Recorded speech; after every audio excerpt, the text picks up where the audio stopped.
Flat Earth Debate Uncut and After Show. I'm your host Nathan Oakley, and if you are new to this channel, or you've not done so already, then be sure to subscribe, hit the bell notification icon and join button if you'd like to become a Nathan Oakley 1980 channel member and keep up to date with the Flat Earth Debate. If you would like to support the channel, there is a super chat that runs alongside each of these shows while they premiere, and there's also a PayPal, Patreon, crypto and thanks button in the info box below the video. Speaking of Patreon, I'm going to do a quick shout out to all of you who do support me on Patreon. So, a massive shout of thanks and appreciation first and foremost to new Patreon, Otto Skylark, also Phoenix Raising 86, Retro Bill, More Books, Cannabear, Fibre Oats, Bogey, Michael Kahn, Rob H, Ben White, John Kays, Patrick Gunnels, Banter, Will Brax, Mel B Styles, Troy Shuker, Harry Blade, Mobile Max 777, Neo the One, Rob W, Open Minded, Reese Pound, Dal West Watson, Maria Nealands, Unbelievable Productions, Blue Ridge Ranger, The Real Gabster, Liam Nedrick Jr., Abraham Mohammed, Adrian Quintana, Skeptic 936, Life is Short, Texas Mike, and David Wayne Foster. So another massive thank you to all of you for supporting me on Patreon. Now I will hand over to whoever is in Discord and Google so you can enjoy their dulcet tones while I set up for today's live show.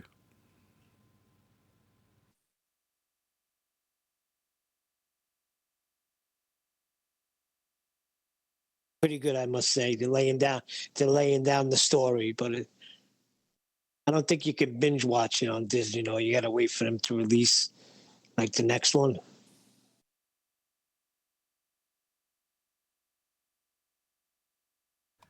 Fair enough. If you're into Star Wars, you're into Star Wars. Yeah, the spaceships and everything. I try to ignore all of that. Ignore all the spaceships in Star Wars. Okay, that makes perfect sense. One day, Leia, you'll rule this planet.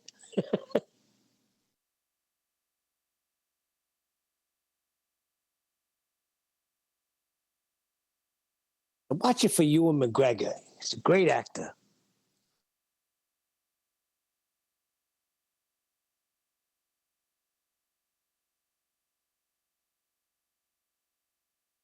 Discord are really enthused by Neil's discussions. Well, did you see the thing that 10th Man put out on Master B?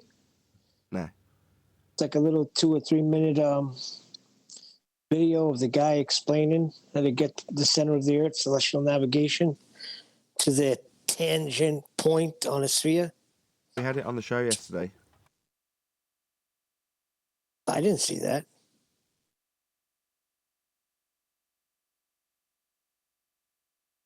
He showed that video on the show? Yes. It must have been when I stepped away.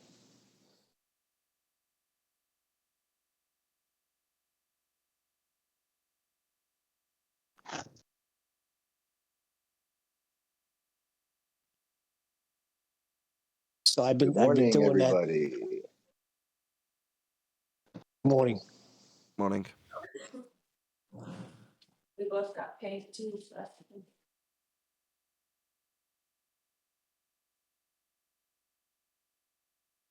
Nathan, the longer I spend in here, the more I realize how much of a celebrity you are, man. And it's hilarious how much of a congregation you have of these people that just can't stand your guts, but they just hang out in your forum on this Discord channel. And it's just so funny to see the aggravation that sees in their souls while they still just try to like cull through your crowd. It's just so funny. I just wanted to just give you your props, man. You're doing great. Not actually my server, it's Betty's server. So I have nothing to do with, other than using this room that you're in now. I literally have nothing, I don't moderate it, I don't use it. Obviously I use it, I'm using it now, but beyond this, I don't use Discord at all. And see, that was my misunderstanding of the situation because I only found the channel just because I saw it was under the YouTube description on your videos. You know, I had watched it so many times and I was like, dude, I'm so interested in this. I want to get onto and I finally got a hold of Discord. So, but it's still hilarious that they come here and just, you're such a celebrity. Can I have your autograph, Nathan? Yeah, that's basic. I mean, it's like they almost are disgruntled fanboys that didn't get an autograph, is what it seems like. It's great. Okay, Don't you well, know they're here that's to be nice. entertained? Wait a minute. Mic check. Good morning. Hello. You're a bit loud. Is oh, sorry. What's up, Eli? Am I tripping right now? What, Sir I don't Nathan? know if you're tripping or not. Oh, nah, that the guy that's talking sounds a lot like ODD. Oh, that's definitely not me. There's another guy in here named Don that I thought was ODD because he actually raps also, and he has a voice that sounds similar to him. Mine's just kind of Gio? raspy right now. Say again. Okay. Talking about Don Gio? I don't know his last name. I just know his name's Don, and Yeah, he works with like speakers and subwoofers and amplifiers. Don Gio. Okay, yeah. He's the boy himself. There's a guy called Don Gio who works with speakers and subwoofers, did you just say? Yeah, Is he on our you side? know him, Nate. Yeah, you know him, Nathan. He comes in. He's Yeah, talked to you about it before. hold on. He's the one that came in drunk that time and kept mean what? apologizing for being drunk, Oh, I talking don't about the remember that. ether and things like that. Don Gio. I don't remember remember. that episode. That was a good one. Yeah, I don't remember. Sorry. I'm sure he'll jog my You memory when he didn't comes back. miss I'm much. good with voices when he comes on if I recognise his voice. You didn't miss much. Just a drunk fool trying to talk about ether. Oh, okay. Still, into subwoofers and speakers, so, all is forgiven.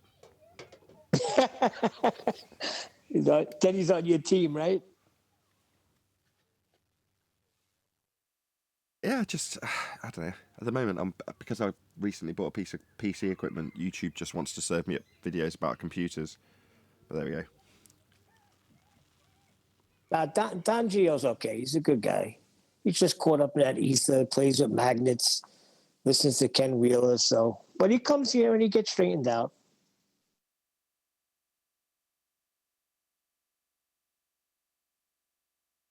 It's like you go to a chiropractor to get your back adjusted. You come back on Flat Earth Debate and you get a little adjusted. What's Mitch sending me? I recognise the picture in the thumbnail because I made it. FE Sun, Moon, and Zodiac Clock app video of the day. Is it one of my videos? I don't remember using that as a thumbnail ever. Okay, let's have a look at this.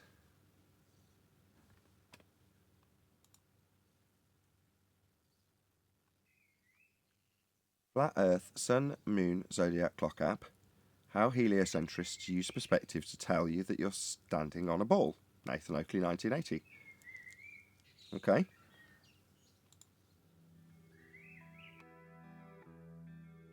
Is bifurcation the right word? Cutting in half of the protractor, this blue area, and calling it a celestial horizon, i.e. the flat plane that you're standing on. And then when you're measuring out to the sky, so if you ignore the labels on this diagram and just have this top line as the sky, then the star is going to get further away from your vantage point as it recedes towards the horizon. That looks something like this. So there's, I know it's pictures of the sun, but if you say it's Polaris, it makes no difference. As you back away from it, it'll recede towards the horizon.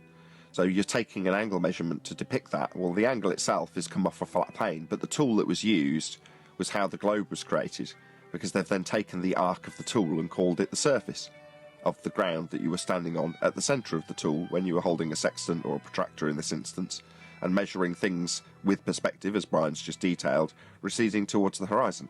In an orthographic representation, this is how that would look. From your perspective, you just see it going lower to the ground, or, obviously, further around this protractor, changing the angle measurement to it. But every one of those descriptions requires that you've got a flat baseline. This 0 to 180 degree line along the bottom of the tool, that's for flat Earth proof, right there.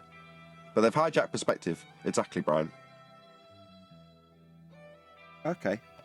So it's a specific non-YouTube video, although it's published to YouTube because it's unlisted. So that means that it's a video of the day on the app, like he says. Well, very good. Thank you very much, Dave Weiss. Excellent stuff. Did you hear that? Yeah, that was very good. I appreciate you couldn't see it, and I appreciate it's just me. I was watching the video. Say again? I was actually watching it because I didn't know that we were watching the same thing, and it happened to play the same exact time. So I was Wow. watching the Yeah, video. it's Dave Weiss's video of the day, by the looks. Pretty epic. I didn't realise he stuck them out as unlisted. I'll have to ask him about that. What's the score with it being unlisted? Is it just so you can monitor the stats for how many people have watched it on the app? I assume Dave's pretty statistically minded, so I can only assume that's why he's done it that way, as opposed to just chuck it out on YouTube.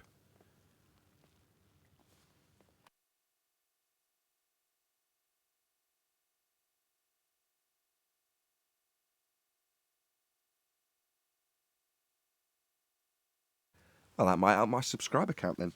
Happy days.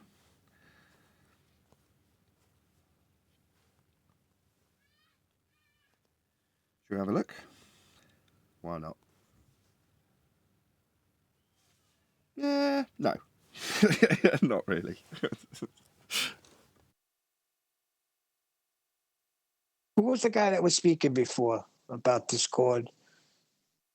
About subwoofers? Yeah, the guy who mentioned Don Gio. What's his name in Discord? That was Fresh Green Flowers, wasn't it? Yeah, I think that was me. Fresh Grown.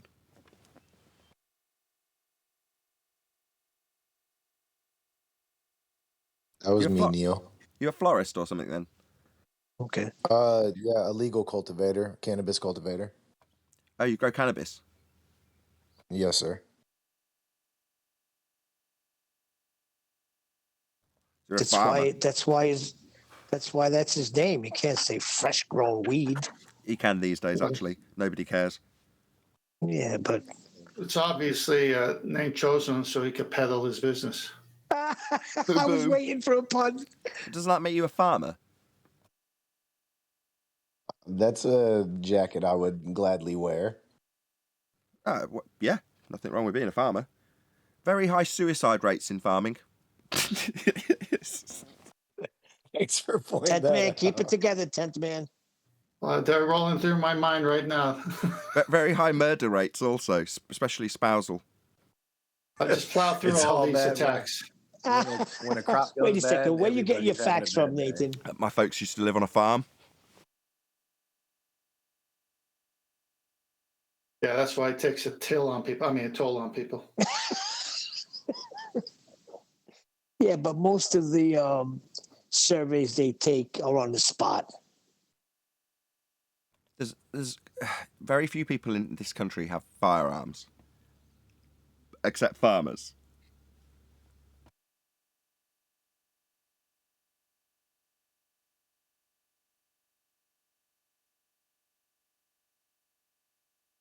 Yeah, don't mess with farmers.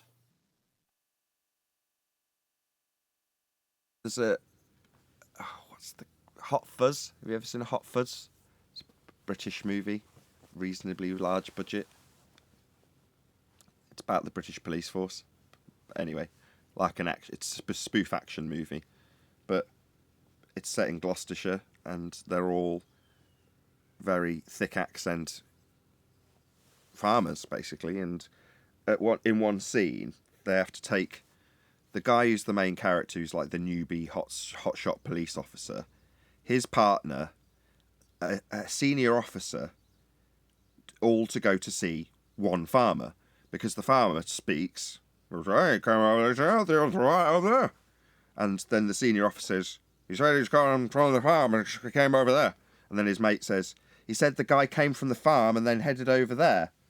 So he has to kind of translate it down the line to get it into English. I remember traveling through a part of Spain where I had to stop and have an appointment. That wasn't the end of my story. Oh, sorry. It's all right. So the point of that is, while he's having this conversation, the guy stood there with a double-barrel shotgun over his arm. And the guy says to him, "Have you got a license for that gun?" And the farmer responds, through the translation, "Yes, for this one." He goes, "For that one?" He goes, "Yeah."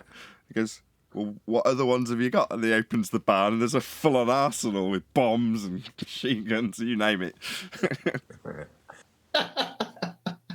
That's funny. Isn't that the Broken Lizard Club, I think is the name of that group that does those movies? I don't know. Sean something or other. There's two guys that do various zombie movies. They did Shaun of the Dead. That was another one that those two guys did. Yeah.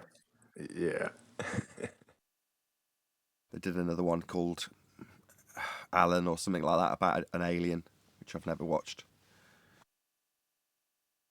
They do have some good content.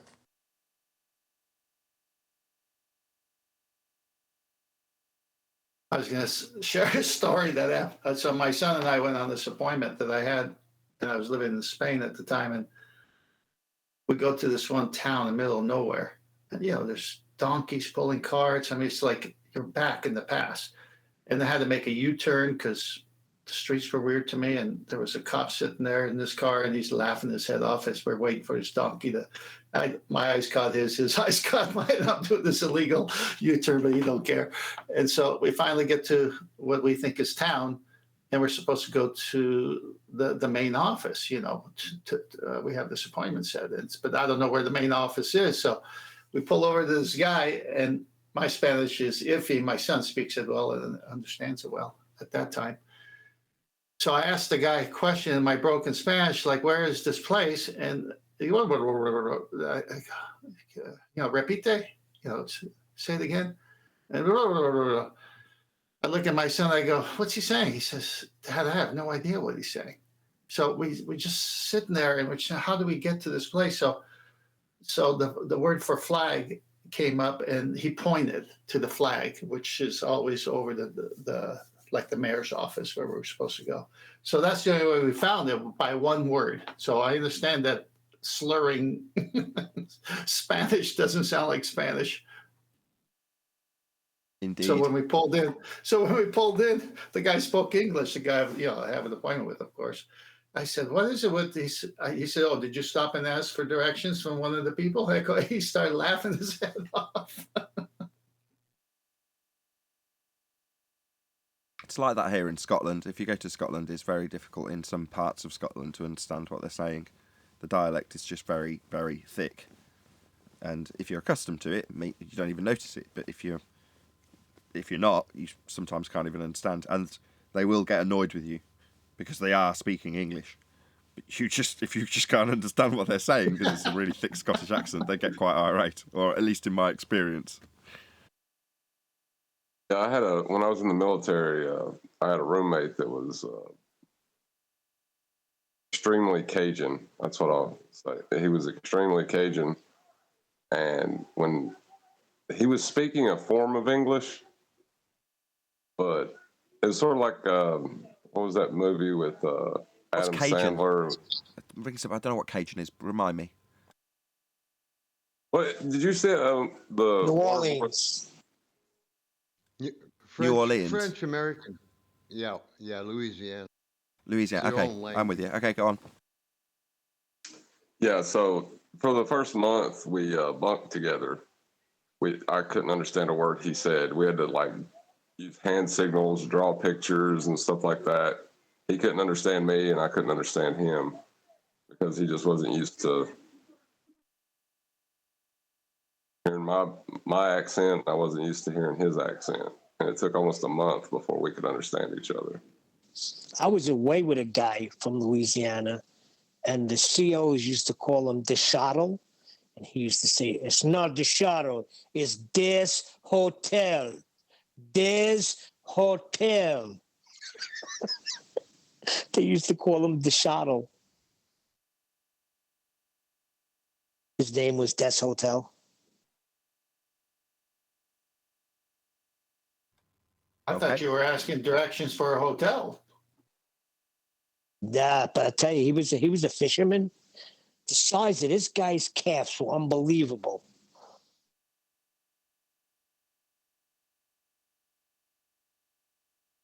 Does What anyone kind of ever couch? notice how dialect seems to disappear when someone's singing a song? Hang on, Neil. What kind of cows was he Yeah. raising? Not necessarily. Listen to a few Chinese singers sing in English, and you won't necessarily think that anymore. Well, that was the whole thing with the Beatles. When they came, they couldn't hear their accent when they sang, only when they spoke. How do you miss such a good pun? I didn't hear it. It's Somebody good was to let talking. one go every so often. Let one into the My goodness, into that the was crowd. like perfect. Let the audience hear it. You are right though. The guy who just said that. Generally speaking, if you listen to Adele or someone like that, they'll train out their accent in the singing. You won't hear their rather common voice as Adele has.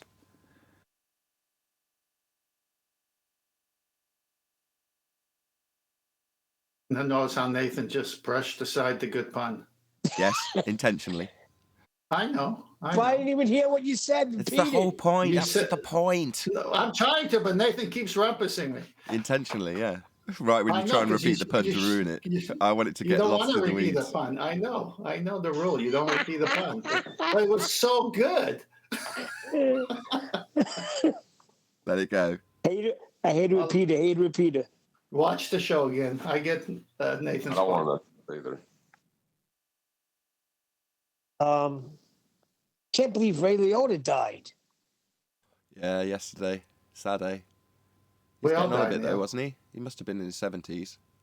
67. That's like young now. Come He on. wasn't even in his 70s. Yeah, that is quite young, I suppose. Didn't he play in Goodfellas? Yeah, he's the lead in Goodfellas. Is that a question? Yeah, is that why you like him? From the Goodfellas movies? That's when I first seen him. I never knew who he was till that movie. Nathan, you're an actor, and if you remember that movie, he gets no credit for that one scene when Robert De Niro finds out that they killed Tommy, and he's beating up the phone booth, and he's just standing there, and he can't comfort him. I mean, how are you going to comfort that guy? And he's just standing there so awkward, and he goes to touch his shoulder, and he doesn't. If you watch that scene again, you'll appreciate what a good actor he was. Yeah, but I've seen him do plenty of other films where he's total crap. Could be directing, could be script. I agree. Speaking of bad acting, anybody keeping up with the close of the Amber Heard Johnny Depp trial? No. Oh, it was Give us epic. Give us a summary. Well, they're just egomaniacs. She wanted to go back on the stand, and there was no need to.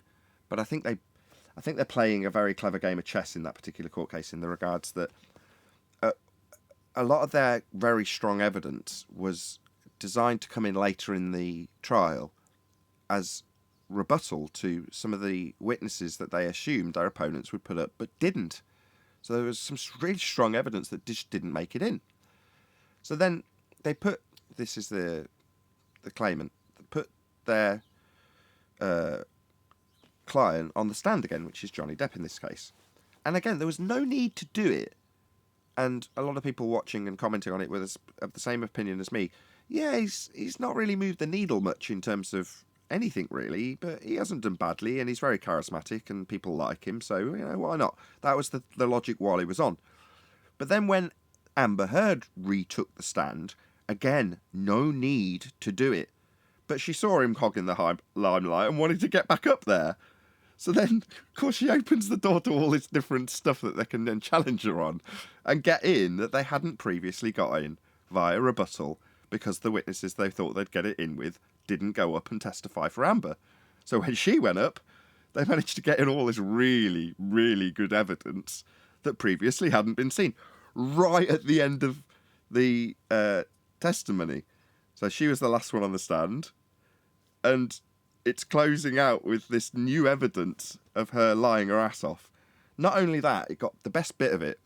Up until then, you had to kind of, if you were following along closely, appreciate that every single person that's disagreed with her is essentially, and I use my words carefully, being claimed to be a liar by Amber Heard. But she doesn't overtly state that. she's a bit weaselly with her words. So if you weren't that sharp, you wouldn't necessarily pick up on it. Obviously, all the lawyers watching pick up on it immediately and spell it out for you. You know, to believe her, you've got to believe that everyone that's told anything different's lying according to her. But she never really said that until she's spun a story about getting a caravan they've stayed in, a posh Hicksville caravan, all smashed up while she's getting assaulted. And the manager, previous manager, because he'd sold it, turned up unexpectedly. So they depose him, get him on the stand in rebuttal, and he just completely rips apart her entire narrative. While she's got the place being smashed up, he's saying, no, there's one lighting fixture broken. Now, coincidentally, she's actually submitted pictures of a single lighting fixture broken, but she's claiming the whole place has been smashed to pieces while she's getting assaulted. So he takes apart the narrative. He also spins her narrative that she's reacting to him getting jealous and saying he's going to break some girl's wrist around the campfire because he's jealous because Amber's had her head on her shoulder or something like that. That's the story she told. Whereas this guy, the hotel manager's like, nah, that weren't how it was. You know, he was spending most of the night with the other hotel manager, my colleague and employee, and they both played guitar together most of the night. She got snippy with him, and it descended into a row at point with her getting very snotty with him. That's the impression he got. So he's completely taken apart a narrative. Right, I've only given you all that information to tell you what happens next in closing in the final testimony from Amber Heard. She basically outright says he wasn't there. This is the former owner who's put them up, cleaned up after them, and, you know, he's testified under oath he was there and it wasn't like she said it was. As a result, she's basically said, he's a liar, he's only here because he wants fame, he wasn't even there. That's how overt she was about just saying, not only is he a liar, he wasn't even there, he owned the place. It's like you couldn't make this stuff up. From what I've seen of the two legal teams, Amber Heard's legal team seems to be really good at representing a loser, and Johnny Depp's legal team, it's like they understand Amber Heard on a whole nother level. I think that was probably intentional when they put him back on the stand, just to antagonize her back onto the stand. Exactly. That's what I meant when I said they're playing a very clever game of chess, because there's certain moves they've made that you're like, that wasn't necessary. But they did it with various different witnesses that weren't necessarily favourable or unfavourable to either, but did chew up a lot of time. So you're like, okay, they're playing a very clever game of chess, and they're very slick. You know, best lawyers in the world, they've got to be on Depp's side. I assume they are amongst the best lawyers in the world. Can't take away from Amber Heard's side. They've actually put up a good case. Oh, absolutely. Some people talk about them being crap lawyers, and you're like, no, you've got to understand the scenario that you're being faced with. Now you see the end game.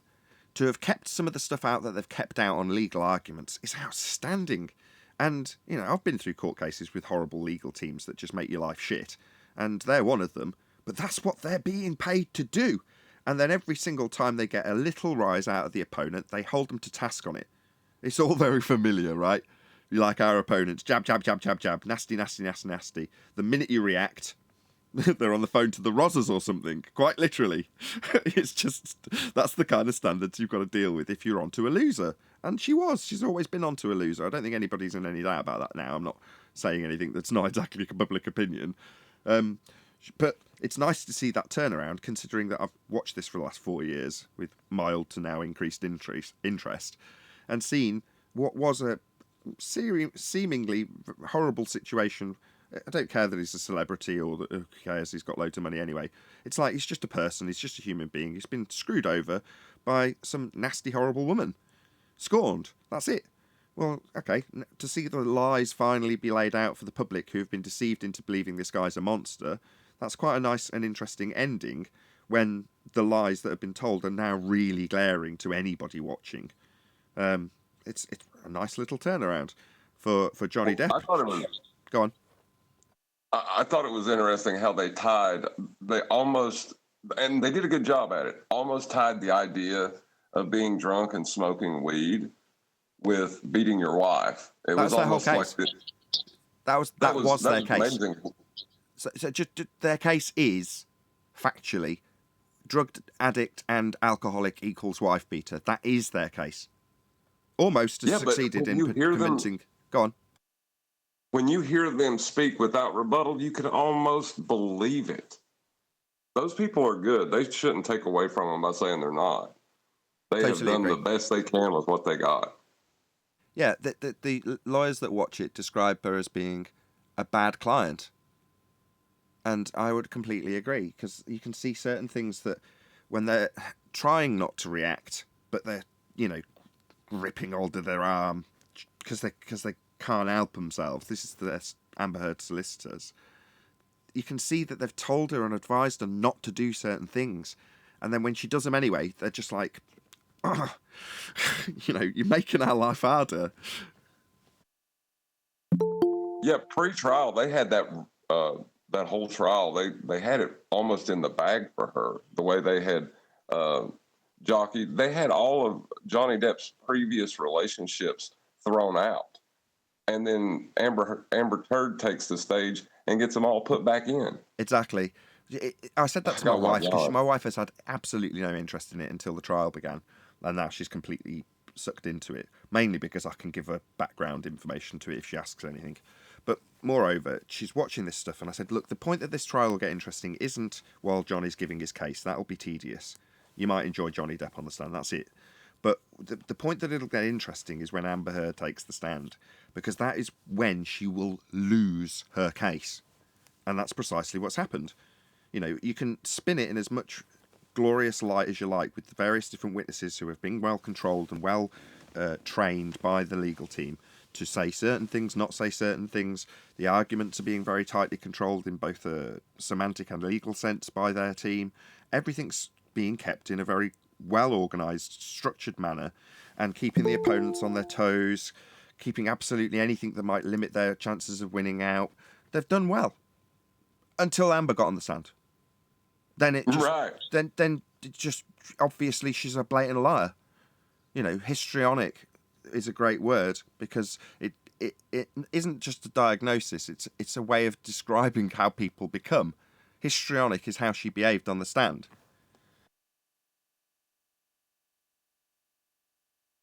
Hello. Hey, Arwen. So Amber Heard turned out not to be a globe after all? Very funny. Good morning, guys.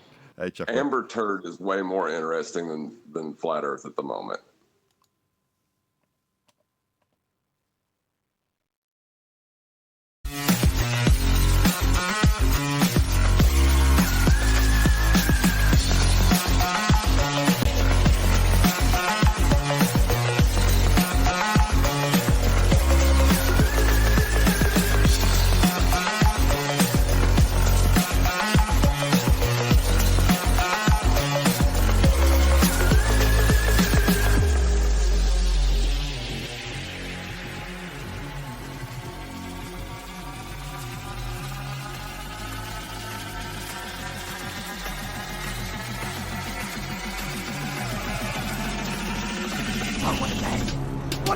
Welcome to Flat Earth Debate Live.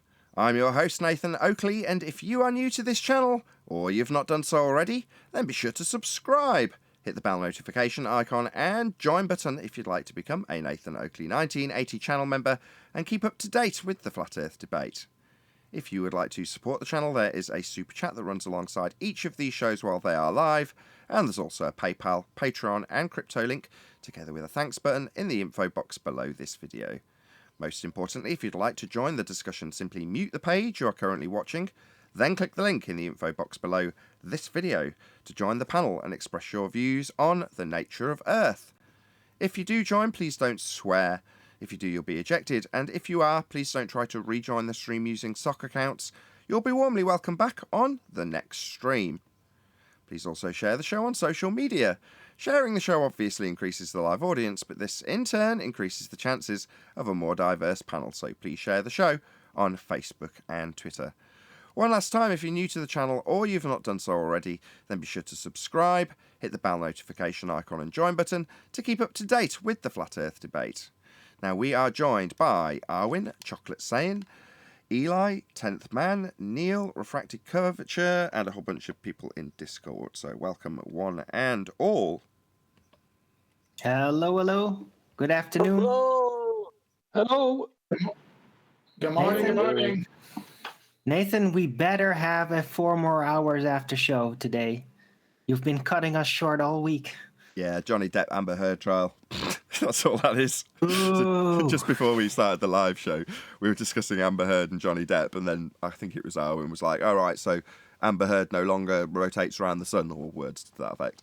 And John said, well, you know, at the moment, that is a little bit more interesting than the non-responsive, non-rebuttal that we're getting in regards to the flat Earth requirement for an elevation angle off a flat plane. I mean, we're getting nothing back from them because there's nothing for them to do other than take that angle from a flat plane and go from there. So, yeah, at the moment, slim pickings. Doesn't mean we can't be highly educational in terms of the standards of disseminating information in that regard. It's been very high at the moment. You can't deny that. Yeah, that's right, Nathan. We all agree. Really high standards. Yeah, I agree. That's what I've been thinking, and based on the comments, everyone else seems to agree. Glad you're all on form at the moment. Any evidence of Earth curve? Well, actually, I think they've heard that they need a depth correction. Boom. Any evidence of Earth curve? Right on. Arwin, no. Did you want to do housekeeping for today, Arwin? No, not necessarily. I'm just trying to encourage you to get back to flat Earth. As of And next not week, become an Amber Heard Earth. It's flat. Earth is flat? Getting back to flat Earth. It's flat. Not No flat. Earth curve then. Okay, we'll do housekeeping properly, just to satisfy Arwin. No more talk of Amber Turd or Johnny Depp. Okay, fine. Any I'm evidence? leaving then. That's just, Go on. I just said I'm leaving then. I'm kidding. Oh, right, that's it. I'm done then. Don't forget this. You're not talking about Amber Heard and Johnny Depp. They're giving closing arguments today. Johnny Depp. Depp, correct. Can I ask what time they give them closing arguments? I don't know because of the time difference. Generally speaking, I let it play for about a couple of hours and then buffer it and then scan through the sidebars. So you won't be rushing to get the show over with, right? Oh, yeah. I mean, I don't want to get the show over with, as in I don't want to cut the show short. You'll still get a full 2 hours if you remember, daily. You know, that's never going to change. But by the same token, I'm not going to sit around for an hour hoping that when I know there is no rebuttal to the elevation angle argument, I'm not going to sit around thinking, well, they might have something. Back when it was Black Swan, you could sit around and there was still enough confidence on the opposing side for them to come in and go, the line's always bent, right? Given that at the moment they need a straight line. That's amusing to me. But they might have popped in, right? Yeah. Who's going to pop in now? All that they're doing, I've checked. All they're doing at the moment, because I've checked, because I was fiddling with sound settings and computer settings, I went into Discord a few times just to do that. And what I see is 2015 arguments that are just recycled when we're not there. That's what happens in Discord when we're not around. Nobody's attacking the elevation angle argument while we're not there. 50 people watching already. Something's going right. Oh, it might be because Dave Weiss has done an advert for me. Please share the show. Very warm welcome to all of you who've just joined us. Please smash that share button. Right, let's do housekeeping properly. Arwin started us off, but we'll do it again. Any evidence of a physical geometric sphere-edge horizon, formerly known as the curve of the Earth? You know, that used to be the only straight line in the whole heliocentric religion was to the horizon. No, but it wasn't really straight, right? In their model. I'm looking at the screenshot that on Nathan's gallery, I guess. And shout out to Nate. Should have asked about gas pressure because look at that container. Any evidence that you can have gas pressure without the necessary antecedent of a container to press upon? They are literally in the chat right now trying to claim that you do not need a container to have pressurized gas. See? Told you. 2015 arguments will come from the chat skanks. What about the elevation angle argument? Your model that you think doesn't need a container around it has been devised from a flat plane, chat skanks. Maybe you could address that. We've addressed containers for 5 years. What about the elevation angle? Your model needs a flat Earth to get dual radii. No, but how about with the container argument? How about an actual demonstration, not just the assumption that we are without a container? It violates several laws of gas. Natural laws are violated when you say you don't need a container. Yes, you do. It's the V in PV equals nRT. It violates the second law of thermodynamics. Entropy increase, the gas would fill the space. Talking again, about court cases and evidence, the globe wouldn't go down very well in court, would it? Because there's no evidence whatsoever to support it. It wouldn't go down at all. Look, gas expands in all directions. No, I mean a court case for the globe. We're talking. Yeah, I heard you. All right. Boom, boom. Any evidence? It'll just be circular reasoning in court. Speaking of circular reasoning, any evidence of the R value, Earth radius? Well, they can't really measure it anymore, so they can only derive it based on the assumption that the Earth they're standing on is spherical. Then they derive it from a certain length based on their map projections derived from the celestial sphere, projected on the flat Earth, and then they take that length and then they calculate a radius value. That's the only way they can do it now. They can't actually measure it. So you're saying you're going to need a flat plane for that? Well, not necessarily, but they did use a flat plane to get it, you see? That's the same thing as needing a flat plane to get it. That makes sense. But look, if the Earth were a globe, then you probably wouldn't need a flat plane to get it. But they did get it using a flat plane, you see? Owen's got this irritating way of agreeing with you while sounding like he's arguing. It's my specialty. Yeah, your tone says no, but your words say yes. Can I ask a quick question? Yeah. Obviously, Google Earth, is that recognised by the heliocentrists?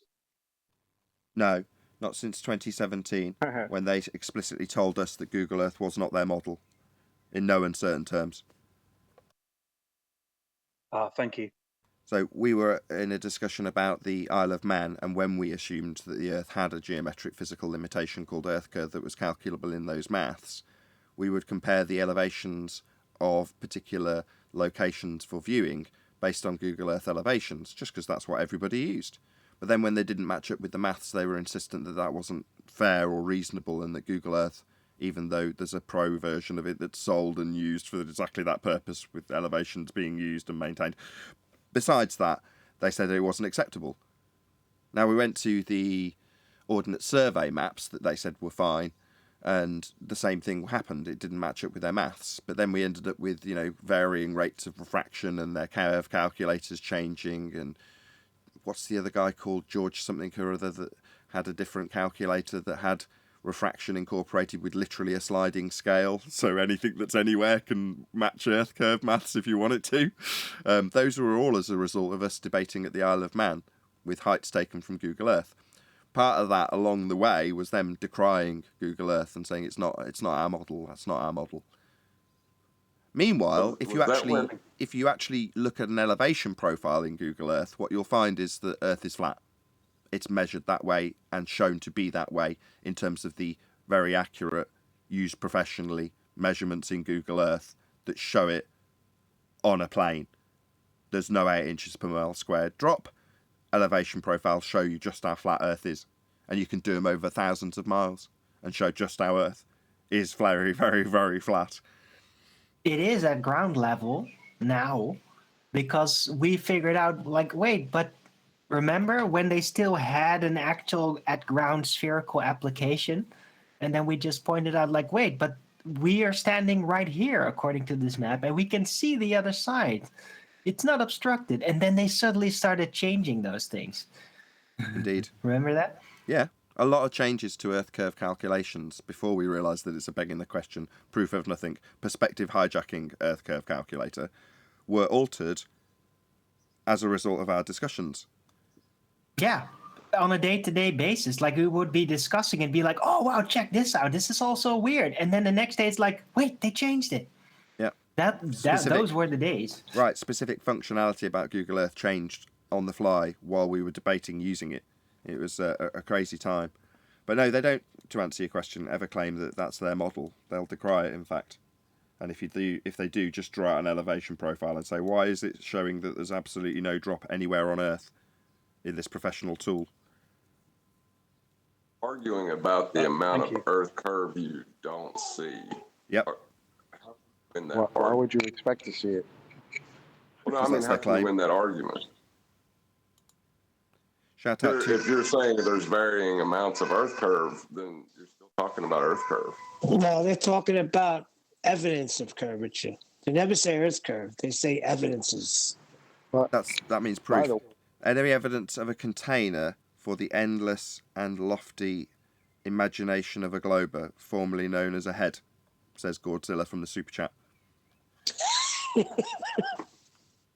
Thank you for the super chat. Really appreciate your support. Got your first slide. Did you do Coriolis yet? We've got a slide up. I don't know why. I think we're talking about elevation angles. No, I just posted some slides for the panel to study. That's all. Let's ask the question. Any evidence you can acquire an elevation angle from a curved baseline? No, impossible. Even they agree with that. Well, unless you're going to apply like bent line geometry, right? And then you can have a triangle that's bent partially. But yeah, that's not as useful though for coordination as actual straight line angle triangles. So yeah. Well, I guess they could say they don't need to. What geometry straight lines to measure distances? It's curved geometry. More celestial navigation. If I would, you broke up halfway through. I think I heard your question though. You're using straight lines to measure unknown distances with angles, right? Yes. You got to use straight lines. Yes. The curved line, because you can't know the distance of that.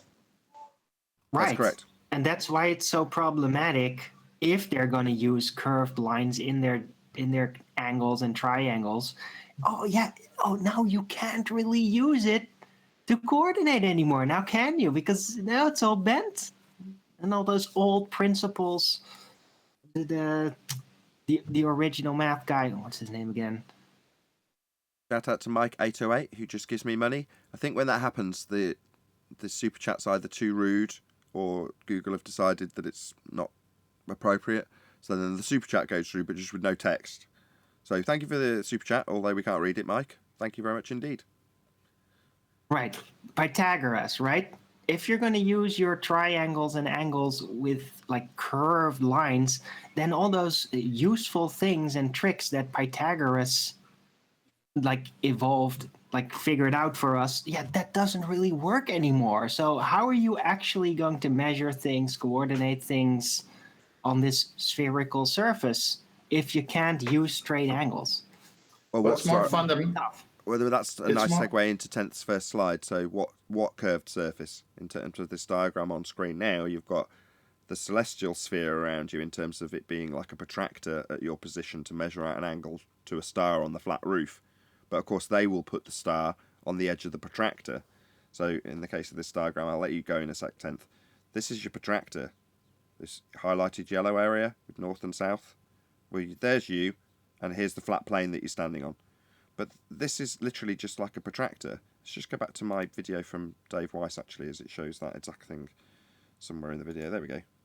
So I'll play this in a minute and plug Dave Weiss for putting my video, or putting a video he made up on his Sun, Moon and Zodiac clock app. So here we have my diagram of it with the protractor and then the stars along a flat roof. moving along it with you measuring an angle out to it. But then when we go back to 10th diagram, why do they put the star on the edge of the protractor? Well, because they're going to pretend that this is the surface of Earth, that's why. But you're not standing at the surface in this diagram. In the celestial sphere model, you're standing at the centre of a celestial sphere, i.e. what you see in terms of what you measure on a protractor could be perceived as moving away from your position along an arc, but that is merely the measurement tool, i.e. where this line continues would reach a flat roof, and it must be flat because you're going to be drawing a box parallel to the ground when you do these measurements. So this protractor is very literally the hijacking of a tool measurement of the stars and turning it into a globe surface. That is precisely what is being done. Do you want to start with this slide, 10th, and talk about whatever you okay, want? Yeah, that's fine. But before I do, I just want to remark to what Arvin was saying. The fundamental principle in celestial navigation is what tool are you using at sea when you're shooting the horizon? The most stable thing you have there, because you can't see any land. And it's called the sextant. And the sextant is an angle measuring device. So as John said, you need two straight lines. So let's go on. So as Nathan said in this first slide, you could see the model of the celestial sphere, and the yellow shaded area there is actually a protractor, as you'll see before the slide's end. Next slide, please. So it's basically the language that I learned by studying this. The meridian is a great circle, and it's a slice of that sphere, let's say. You can see the 90-degree box there at the center. You can see how the angle is measured. If you were to swerve this circle to where it's all yellow, then you'd be looking at a side-on view of it. But it still have to be this 90, this right angle. They can't get away with 90, right angle, or perpendicular. That's the way the angle is achieved. But they're telling you it's happening on the outer edges of a sphere where it's a curved baseline.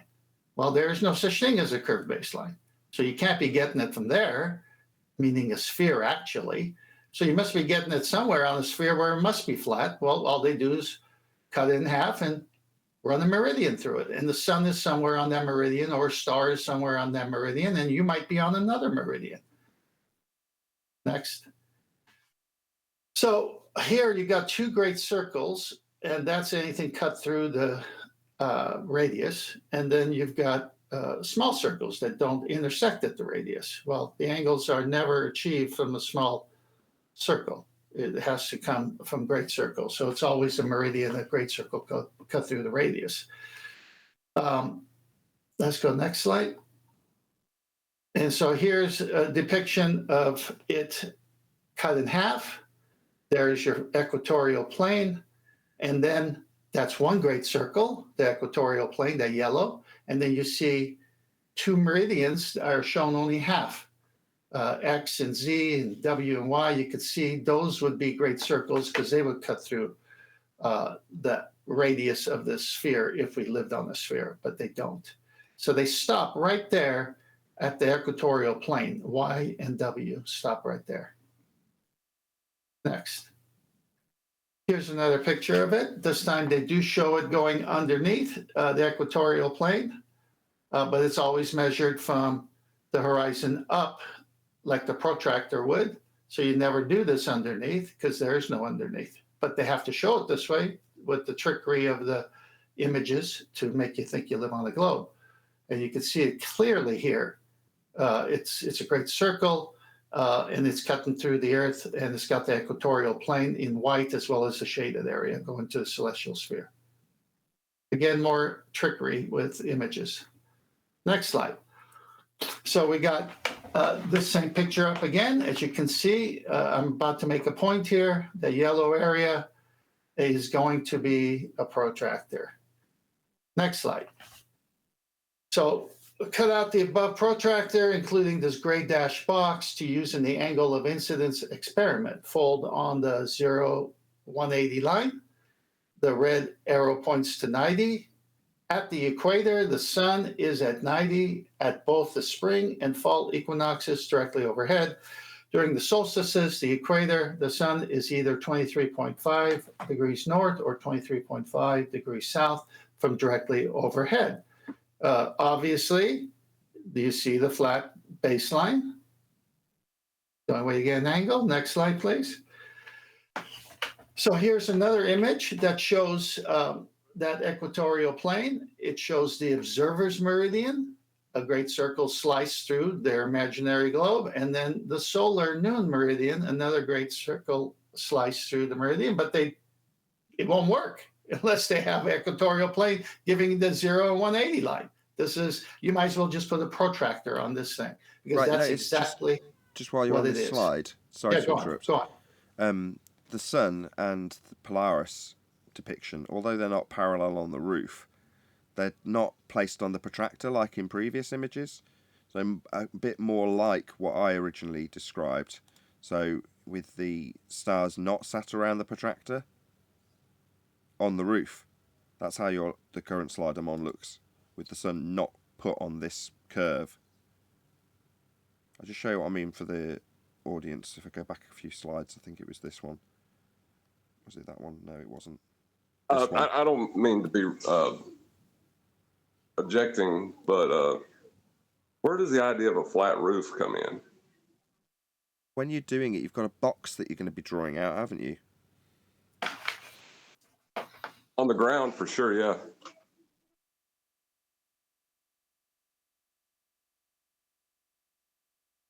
I could take a stab at that. Okay, no, hold on.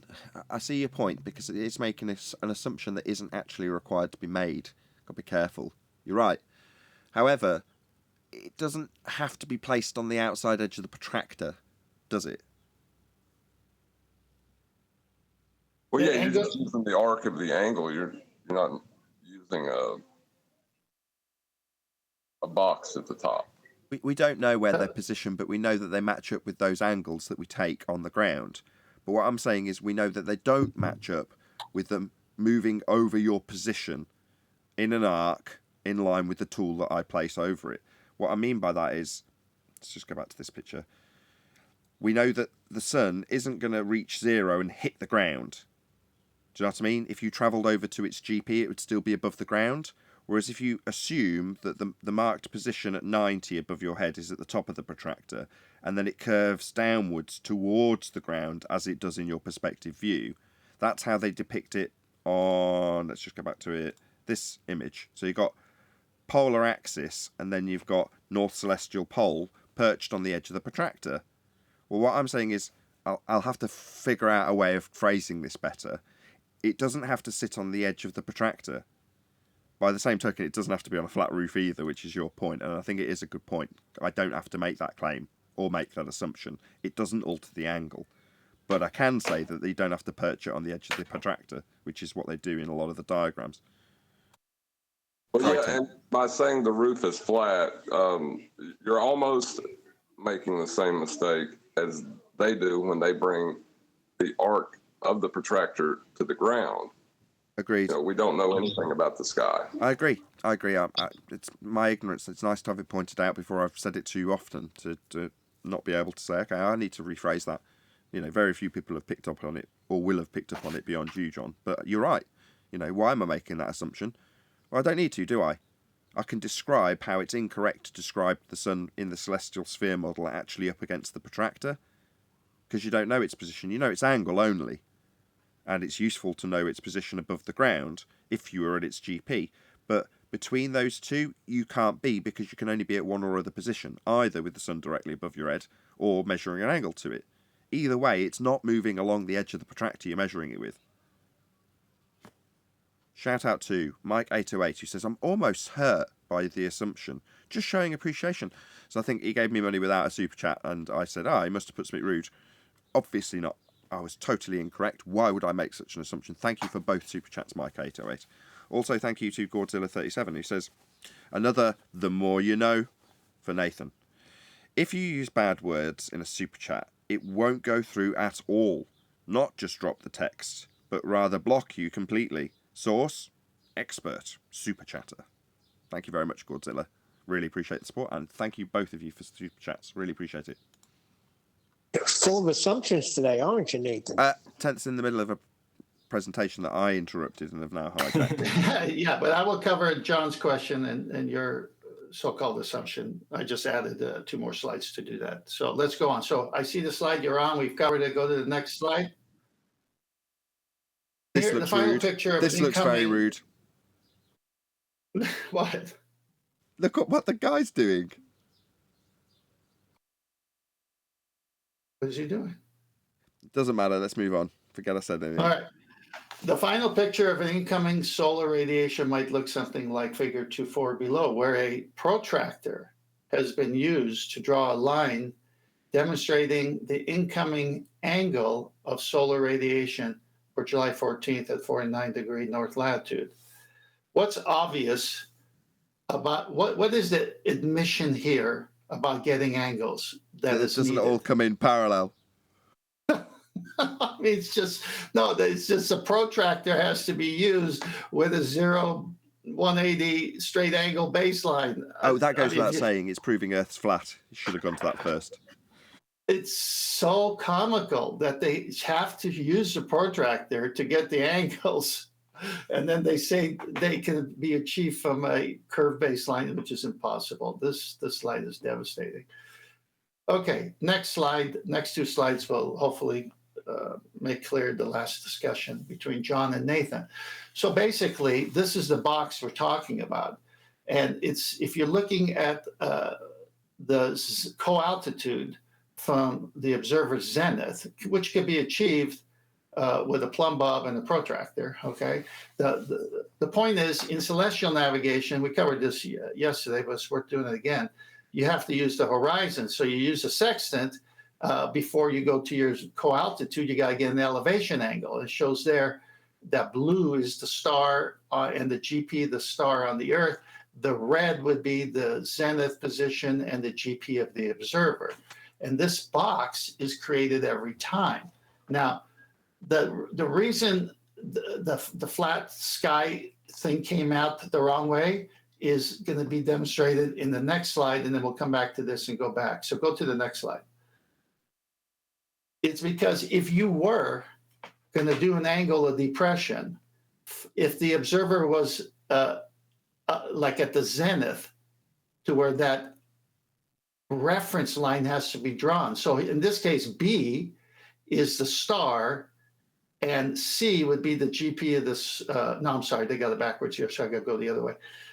A is the star and F is the GP of the star. C is the observer and B is his zenith. And he needs a reference line. That doesn't mean the heavens have a shape. It just means that's the way you get the zenith angle, the co-altitude. So both need a reference line, both need a flat base, and both have the same angles.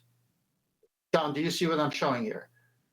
Well, the co-altitude is subtracted from the 90 at the ground, is it not? You're talking about taking the angle from the star, which no one's ever done. No, I'm not saying that. I'm saying that the angle, if you just do without the horizon, you can just get the zenith angle with a plumb bob and the protractor upside down. You're missing his point. Hold on, 10th.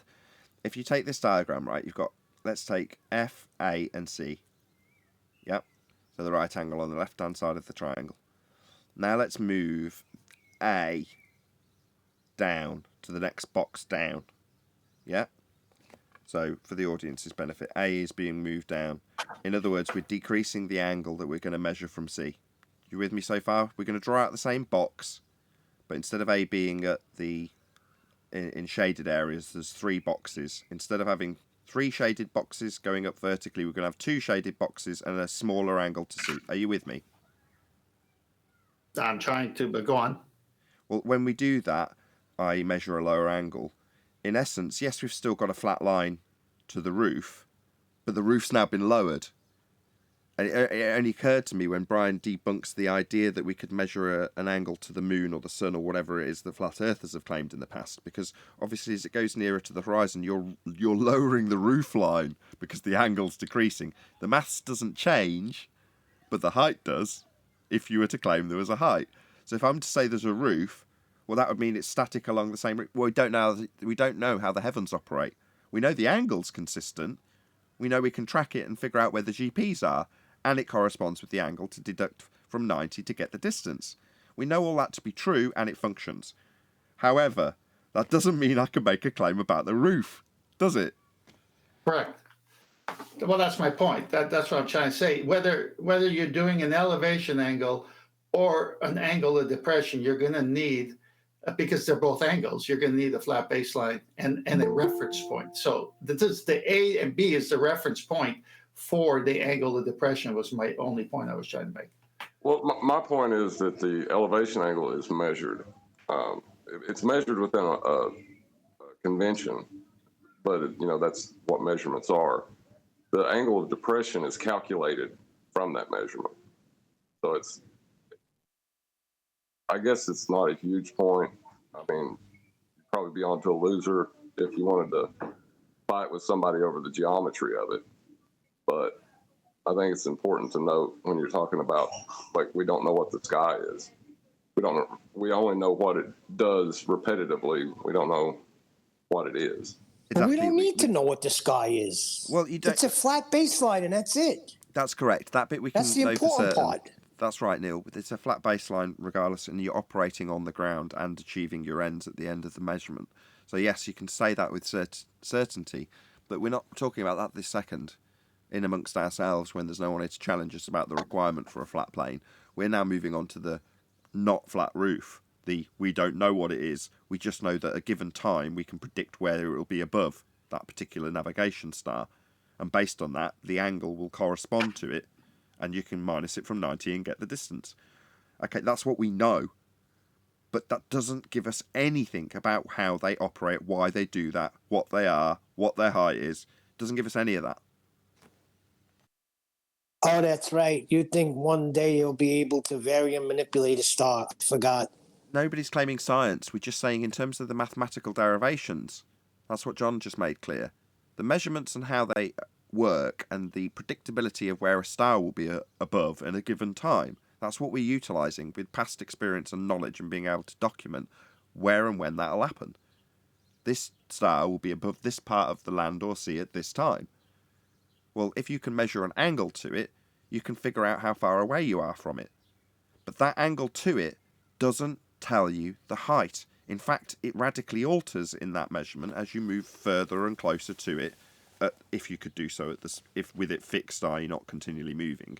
But if you, for the sake of discussion, move further away from it, right, that's going to lower the angle, reduce the angle.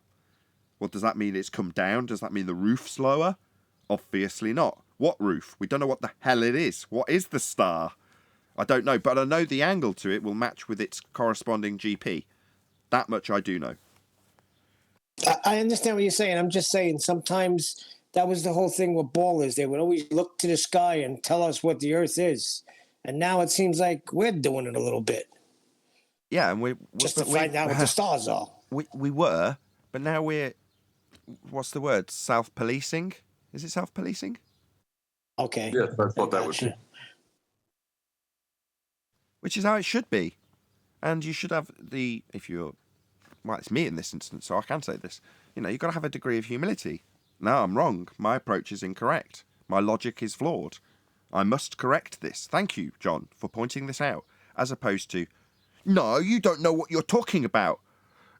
Getting very defensive, which does often happen.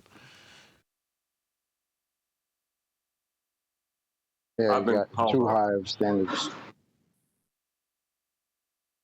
Say again, Chocolate? I said your standards are too high. Apparently. Yeah, how can we have any evidence of anything? No. Your standards are too high. That's not too high. John, would you agree that this proves Earth is flat? Obviously. Would you agree that you could use this and demonstrate how Earth is measurably flat? Well, it shows that the aspect you're utilizing to get the measurement must be flat. Better phraseology. They use the same angles. Right. So, would you agree that Earth is navigatably flat? John? Well, it has to be. Because it works. Right. So these are positive assertions that we can take forward. Our standards being high aren't... That's not a high standard to say this is wrong. If it's wrong, there's a sky height, there's a roof, and everything's along... That's wrong. I can't say that. Why would our standards be high? For the longest time I've known us run this show together, anybody that comes in from any side, any aspect, with any belief that they might have, will get pummeled if what they say is wrong. Why would I be any different? I think he's mocking, what's his name, Sin Cleanser, that's all. Nobody's mocking anybody. It's just correcting me on an assumption I've made. We all fall into Talking about it. chocolate. Oh, chocolate. What did you say again, chocolate? Sorry. I was the one that said your standards are too high. Oh, if I'd have known it was you that said it, I'd have paid more attention to the sarcasm. It's not having high standards, it's just being wrong or right and correcting each other on it. And there's nothing personal in doing so. In fact, that's where thanks should be given. If you've got something wrong, isn't it something to rejoice when you get it right finally? You know, if you're a bit embarrassed about it, just have a laugh at yourself. Don't take yourself so seriously. Well, that's why I like the show, because you do show humility. When you're wrong, you say you're wrong. Yeah, also, John's a prick. How dare he humiliate me on my own show? That's funny. Just call me a baller. Like, that's happened several times now. Can you go to the last slide I just put up, Nathan? Yes, we interrupt this banter for a continuation of the presentation it interrupted. Go ahead. All right, in this image, you can clearly see you've got the zenith of the observer, and the dark line is the zenith angle. You've got in the dotted line the elevation angle that the observer would get by using the sextant, and then minusing from 90 to get the zenith angle. If you can establish vertical, this is the argument here, you can establish that zenith vertical, guess what you have to assume in order to get the zenith angle? Flat Earth. Perpendicular. It's a perpendicular. Yeah, exactly. It's going to be flat. You can't get that angle without the assumption, because if you get vertical and you need an angle, that means it's perpendicular to your reference that you're using. So whether you're using a sextant at sea using the natural horizon and going in the two-step method, which is the elevation angle in the dotted version, and then subtracting, or you have a plumb bob with a protractor, you get your perfect vertical, you have to assume the other to be totally flat all the way to the GP of that star or luminary. That's how devastating this argument is.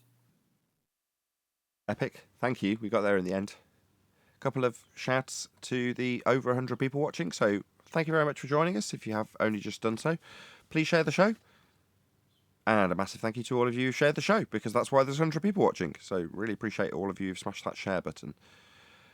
What else was I going to say? There was something else I've forgotten now. That was what I was going to do. I was going to give Dave Weiss a big shout out.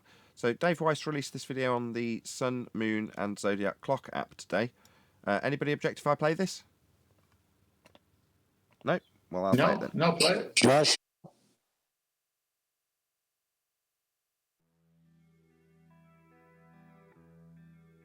Is bifurcation the right word? Cutting in half of the protractor, this blue area, and calling it a celestial horizon, i.e. the flat plane that you're standing on. And then when you're measuring out to the sky, so if you ignore the labels on this diagram and just have this top line as the sky, then the star is going to get further away from your vantage point as it recedes towards the horizon. That looks something like this. So there's, I know it's pictures of the sun, but if you say it's Polaris, it makes no difference. As you back away from it, it'll recede towards the horizon. So you're taking an angle measurement to depict that. Well, the angle itself has come off a flat plane, but the tool that was used was how the globe was created, because they've then taken the arc of the tool and called it the surface of the ground that you were standing on at the centre of the tool when you were holding a sextant or a protractor in this instance, and measuring things with perspective, as Brian's just detailed, receding towards the horizon.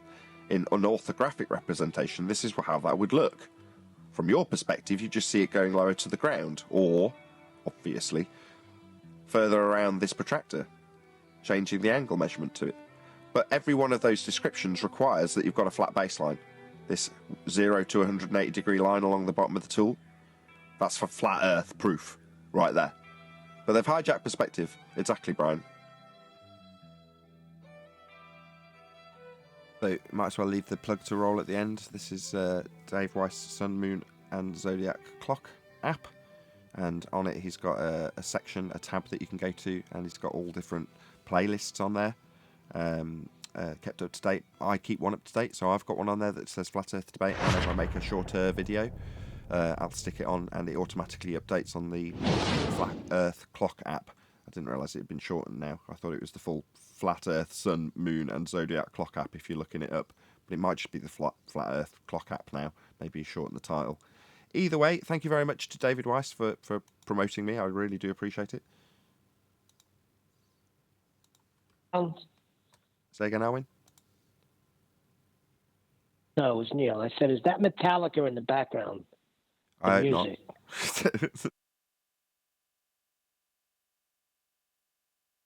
Is he? It sounds like he's keeping up with the celestial sphere argument a bit. Is he going to incorporate that into his models? Into his model? No, his model. You know, Dave likes models. He likes using them to educate, which is fine. Is he incorporating the celestial sphere into that educational tool? Maybe it already is. I don't know. Have you looked at it? No, I didn't. But it in that debate he had with not a Professor Dave, I don't think it got brought up. I tried to hustle Dave onto the show and was unsuccessful. Should I contact the guy he spoke with, Sean Atwood? Anybody here a Sean Atwood fan? Yeah, he's the guy that was in prison. Yeah, the British guy. I think he would probably come. Well, not necessarily come. I mean, you he might want me on his show. I will invite him on here and see how it goes. I mean, it's rude and presumptuous to say, hey, can I come on your show? But yeah, I'll get in touch. Before I do, obviously, I've got to get in touch and see if I can build some sort of rapport with the guy. But that's what I'll do, if you think it's a good idea. I like Sean Atwood. Just tell him Sammy the Bull sent you. He'll let you in. But Sammy the Bull did not send me. You don't know that. So I should lie to him. That's a great start, Neil. How long did you spend in jail? If you say Sammy the Bull sent you, he might think you're horning in. Well, I think the Sean Atwood guy is a good example of a baller. And then he had Professor Dave, which he's on the edge of being an anti-flat earther, I think. Maybe. I don't know. I don't see why he wouldn't be willing to at least have you on his show if he doesn't want to come here, because he is at least interested in the topic enough to have a debate on it. Indeed, but in order to achieve that, I'd first have to build some sort of rapport with the guy. So I might attempt to make a start on doing that, i.e. drop him a line. Did you say you tried to get Dave onto this show? Not a Professor Dave. Professor Dave Explains YouTube channel. Yes, I tried to get him on.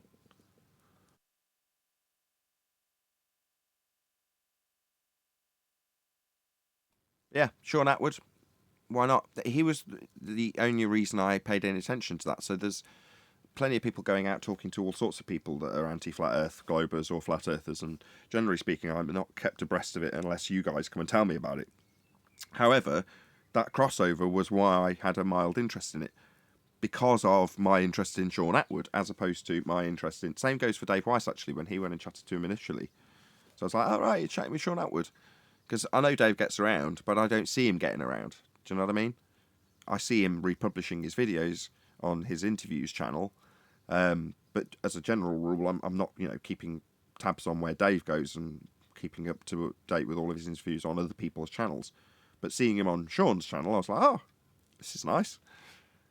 Which makes me think, well, my initial interest was because of Sean. So shouldn't I get in touch with Sean? That would make more sense to me. Which Sean? Sean Atwood. Ah. Can I bring it back to the topic of perspective and vanishing point? Were we talking about that? We weren't really talking about that. We were talking about how it wasn't that with the flat roof. But yeah, I see what you mean. No, it's just going to relate. At least in my mind, it relates. When you're looking at the horizon, let me clear my throat for a minute, please. Please share the show. Smash that share button. It'd be great to get to 150 people watching. When you're looking at the horizon and you see where the sky meets the sea, you see clouds. Now, clouds look like they're touching the ocean at the furthest distance you're looking at. We know they're not. It's perspective. It's the vanishing points. It's all our eyes could do to see that far. I mean, we've covered this before with the Rayleigh criteria and all this other stuff. So not being an expert on it, but just casual knowledge would tell anyone that the clouds are at 10,000 feet or whatever distance over there as they are where you are. They're not actually touching the ground. But when you look at the sun, it's the same imagery. The clouds are directly above you. The sun's directly above you. As the sun moves towards the horizon, it lowers in the sky. As the clouds move towards the horizon, they lower in the sky. And so this is what we have to deal with our eyes. Now, the clouds aren't touching the ocean. They're still 10,000 feet over there. The sun isn't touching the ocean. It is whatever height it is. And we can get an angle measurement to it, and that's how celestial navigation is done. That's my point. Shout out to Mike Jones. He says, nice to hear the, quote, flat roof dropped. Finally. Thanks. There you go. So straight away, John's got appreciation for giving me clarity on my nonsense that I was spewing. Thank you for the super chat, Mike. Really appreciate the support. And thank you, 10th.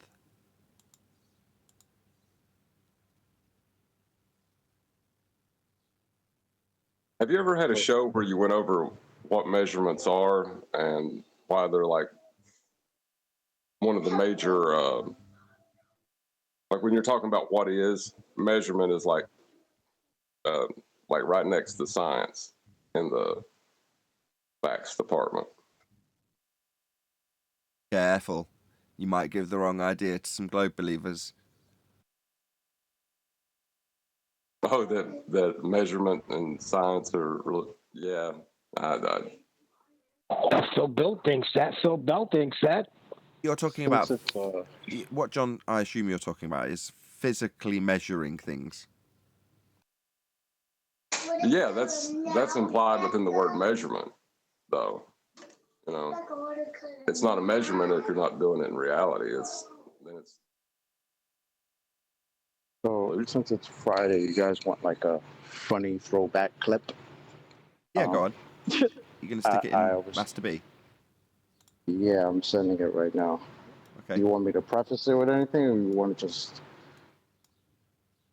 Well, I'll say what it is real quick. So it's actually in 24/7. I think it was 2 years ago, because YouTube will sometimes have old videos. So I clicked on it, scrolling through it, and I got a clip of Kosho telling us that nobody says that boats go over the physical geometric horizon. That's not the Earth curve. And then by the end of the clip, he's saying, well, it is the Earth curve, but that's not the horizon we see. It's great. Let's have a listen. I think it was right after the Black Swan. I was going to say this is going to be right after the Black Swan because they hadn't quite got their bearings yet. And, you know, nobody says the horizon's Earth curve was the last example of that because Tim Osmond disappeared for a while. And then when he came back, didn't understand the argument, had it laid out for us, by us, his rebuttal was to say nobody claims the horizon is Earth curve. Or to put it another way, nobody claims there is any Earth curve to be seen. And show pictures. And then, and then bring up pictures of the horizon with the title, This is Earth Curve. Have you sent it? Chocolate? It should be a Master B. It's only a minute long. It's not. I think you can put 24/7. No, it's not 24/7. So there are a few people in there. It's not there yet. No, it's not coming through. Not on Master B. You stick it in the war room. It's loading. I get this stuff sometimes. Stuff just doesn't want to go through on Skype, and it says sent at your end. And it doesn't Yeah, appear. Skype is crazy. Okay, well, when it's in there when you want to play it. As soon as it props up, I'll play it. Should we move on with housekeeping? Sure. Any evidence? Oh, right, on to Q. I want to know why for all these fucking years we were told that boats were going over a physical geometric horizon, aka the curve. Nobody said that. Nobody said they're going over the physical geometric horizon. That. Fucking did. They said it's going over. Yeah, nobody said that. They said the physical horizon. Be honest with They yourself. never said it's going over the geometric horizon. They said it's going over the curve. The chocolate. I want you to be honest with me. Did anyone ever say they're going over the physical geometric horizon? Or they say the physical horizon? The curve of the earth.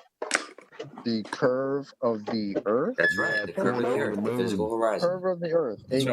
What? Geometric. Oh, the double speaker. The curve of the earth is the geometric. No one ever said the physical geometric horizon, man.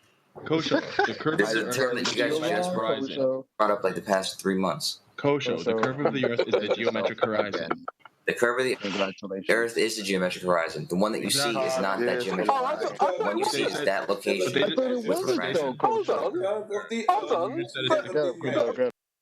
So the curve of the Earth is the geometric horizon. We just don't see it. So it's the one that's marked with an X labelled horizon, claimed to be blocking boats and buildings in the geometric, begging the question, proof of nothing, perspective hijacking Earth curve maths. But we won't see it, according to that particular clip from a Globe believer. Shout out to us so far. What is your definition of housekeeping questions? Housekeeping, in quotes, seems to be trending on other non-flat Earth channels. Housekeeping is a fairly common term. It's just something that you do at the beginning of anything. So in the Johnny Depp Amber Heard trial at the moment, before they let the jury in, they'll deal with their housekeeping, just keeping their paperwork in order, making sure anything that's not privy to the jury is dealt with without them being able to hear. That's their housekeeping. For us, all of the arguments that we've dealt with to date that have been concluded are summarised in the housekeeping question. So typically we start with any evidence of Earth curve because back in 2014, 2015 or whenever it was, through to maybe 2016, at the latest maybe 2017, we were talking about the Earth curve calculator and we've debunked Earth curve. We've shown how it's a begging the question, proof of nothing perspective hijacking Earth curve calculator. So that's why it's asked if anybody wants to claim that there is Earth curve, because that's the primary claim. So as a matter of housekeeping, is there anybody out there claiming that there's Earth curve? We're just asking because that's the primary claim, but we just don't have it here for the audience to see that that's the case. Nobody's coming here telling us that they see Earth curve. Now, if an audience member comes and goes, hang on a minute, we see boats going over it, then that's why there's a link in the info box. But if they listen for more than 5 minutes, they'll realise that might not be such a great idea to come in and tell us, well, boats go over the horizon, because they'll find they'll have their ass handed to them in a very short space of time, won't they? So it's housekeeping. We use that term to say stuff that has been dealt with that might have some old dust blowing. So we just sweep that dust up before the show starts. Sometimes it takes the entire show, as is the case in many instances, because we end up covering that dust that's blown in. It's right, though, because I do hear that in other genres about housekeeping. It seems like everybody's saying it now.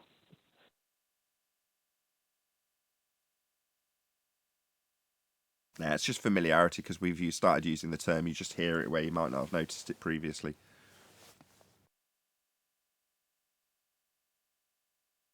It was Anthony that came up with it. He was like, we need to do some sort of housekeeping. Now, he's legal, and that term's far more prevalent in law than it is in general day-to-day use. Unless you're talking about in a hotel, which is a completely different context. But that's where it's derived from, right? Just keeping the house clean. This is our house. Sometimes it's in vain, though, because people are still not understanding how they got the globe. Listen to this. When you unwrap a sphere to create flat map projection, we now have serious discrepancies. And? When you unwrap a sphere to create a flat map projection? That's what they call them. They call them globe projections. the sphere that you got from the flat Earth angle, elevation angle. Right, I don't think they understand that. Yeah, but they're stuck at the point where they're told that understand it. It's okay. here's a flat map, and the flat map's a what? A globe projection. So really, we're on a globe. Okay. And we go, no, your globe that your maps claim to be projected from was derived from the celestial sphere model and elevation angle measurements to Polaris. So the angles used to make that sphere to then project it on a flat Earth map to make it incorrect now? Yeah, that's not surprising.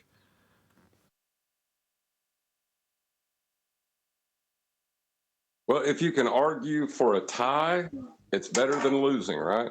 That's all it is. Argue for a tie in terms of which angle measurement we can ignore the quickest, and argue within the framework of having a globe model that hasn't, we don't mention that it's come from a flat plane. And then you can argue about how your map that just is flat works. And if it doesn't, well, it's because it's not a globe. And you can argue all day long in that false paradigm, false dichotomy. A lot of the globe arguments are set up that way too. I don't know if it's intentional, but they're definitely set up that way to get you to make a false claim counter to their false claim and argue over which false claim is true. Yeah, we discussed it a few times while you weren't here, actually, about the feast of nonsense that you arrive at when you fall down the hill. Get all sorts of garbage. I was pretty lucky in that respect because I was on the other side until I found this place, so. Good point. You did sidestep the feast of nonsense. That is a good point. I got caught up right in it. Me too. But I was skeptical. While I was very much, you can see the second most popular video on my show, on this channel, Nathan Oakley 1980, is the No Forests on Flat Earth Roundtable, actually hosted by Dave Weiss before his channel that it was originally on got taken down, and the re-up was done by me. But that's the only one that now remains, and it's the second most popular video that I have. I think I said that already. Anyway, the point is that throughout that discussion, everyone's all very excited about this new feast that we're feeding each other with, right? And I was sceptical the entire time, like I am generally speaking anyway, of no forests on a flat Earth. And I gave all my reasons in that discussion of why I was sceptical at the very early stage. And I have been typically sceptical from the outset. I got here and was like, wow, this is a very new arena to be in. What's going on? And the first thing I came across was Jesse Spots, I think his name was, talking about Mandela effect. Grr. So, I immediately fell out with him. Almost immediately, because I'm like, you are a load of nonsense. Do you not understand how this is just caused by that? And this is your misapprehension. This is a misunderstanding. This is you misforgetting. Why are you peddling this crap out into this new and exciting, obvious reality that we do live on a flat plane with talk of parallel dimensions and, I don't know, what was it they were talking about? Sleeper cells and people being fake replaced. What's that tall blonde chick that sings? What's her name? Very famous. Got invaded on stage by Kanye West. No? Right, all that shit happens on the globe too, we all know that. Taylor Swift. Taylor Swift, that was right. They were claiming that Taylor Swift was like some bionic replacement, and there was just such a load of nonsense that you could find yourself immediately in, and that was really early days. Right. The robot replacements of celebrities. Yeah. And then you got Tartaria and the mudslides.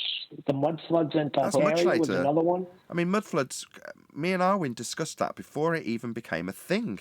Didn't we, Arwin? One of your most popular shows, I think you called it The Mother of All Truth Bombs. Very popular video on Arwin's channel. Probably 6-7 years old now.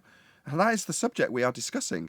We're looking at old remnants that's buried under the ground, massive skeletons. That's what we were talking about, right, Arwin? Yeah, it's about 5 years ago. But yes, we did. And, we recognized what it all was very early on. And we knew that about one another and made a great show. And yeah, it has really unrolled exactly kind of like we both expected, I think. Yeah, I think we knew it was the Feast of Nonsense back then, and it's just now we're able to put a term to it. But Either way, with that, I'm going to say, if you are watching this on either Nathan Oakley 1980 or Nathan Oakley premiering streams, then stay tuned, as there will be an after show to follow. Unfortunately, if you are watching this live, this is where we bid you farewell. So, a huge, massive, enormous thank you to all of you who smashed the super chat, liked, commented, shared, subscribed, hit the thanks button, and all that good stuff. Another massive thank you to today's Discord and G+ panels for making today's live show possible. Once again, stay tuned if you're watching on either premiering stream. I've been Nathan Oakley, and I will see you all in the next video.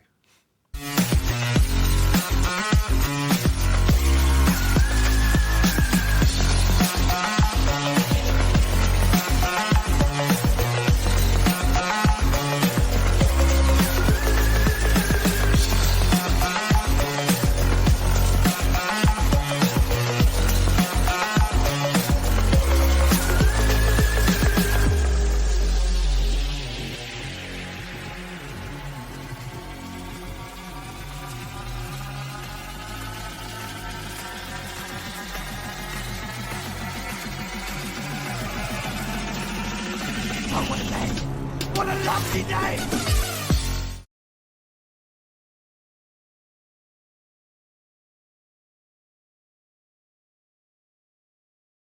Like that flat sky nonsense. I didn't. Why'd you feel that way, John?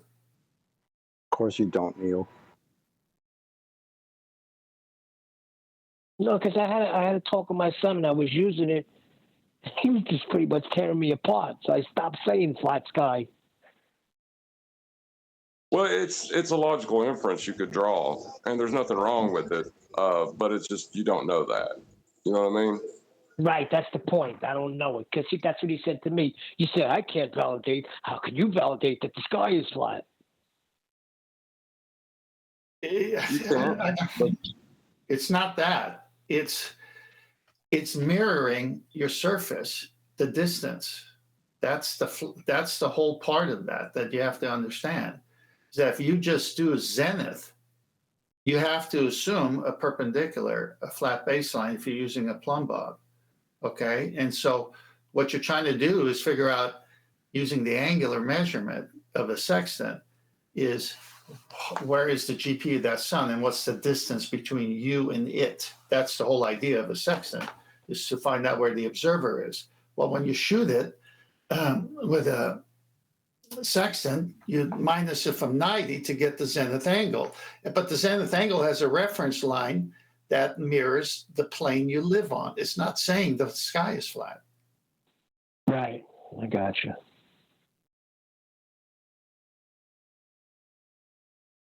It could like be, I said, right? I mean, it could be, right? No. Well, it can't be? Say no. I don't think so. I mean, if you take the methodology that we're using, that's the point that Brian made several weeks ago, which is to say, if you imagine something that's really close to the horizon, ignore the distorted effect that you'll get below, say, 20 degrees. But let's just say it's 5 degrees above the horizon. Well, when you draw out your box with a vast distance, you've got a very long box with a parallel line running above it. But what, is the sky really, really low? Just because the star you're measuring is low to the horizon? No. I got you.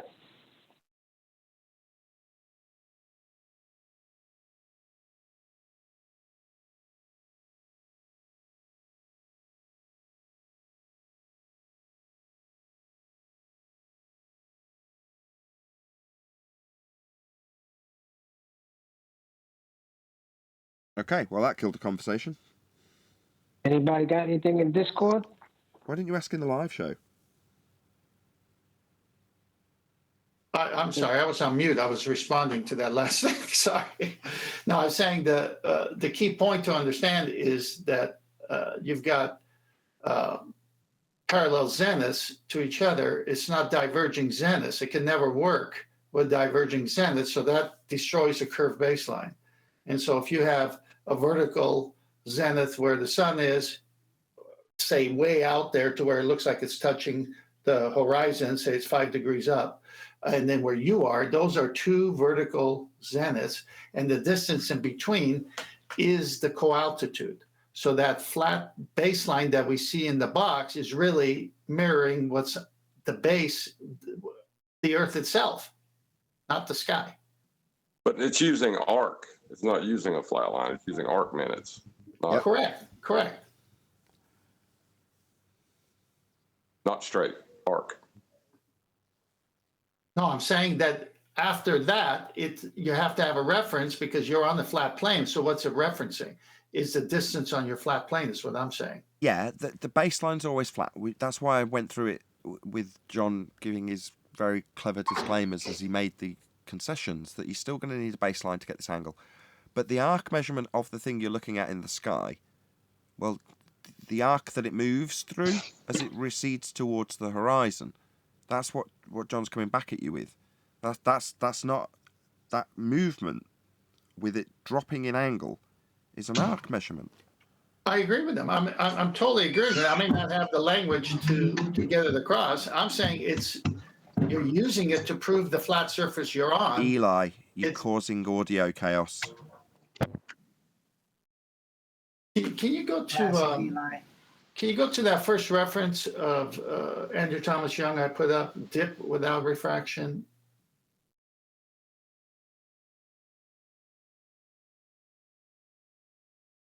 I like how you tease them with letting them think that they can get a geometric horizon into this argument nowadays. That's pretty funny, Tim.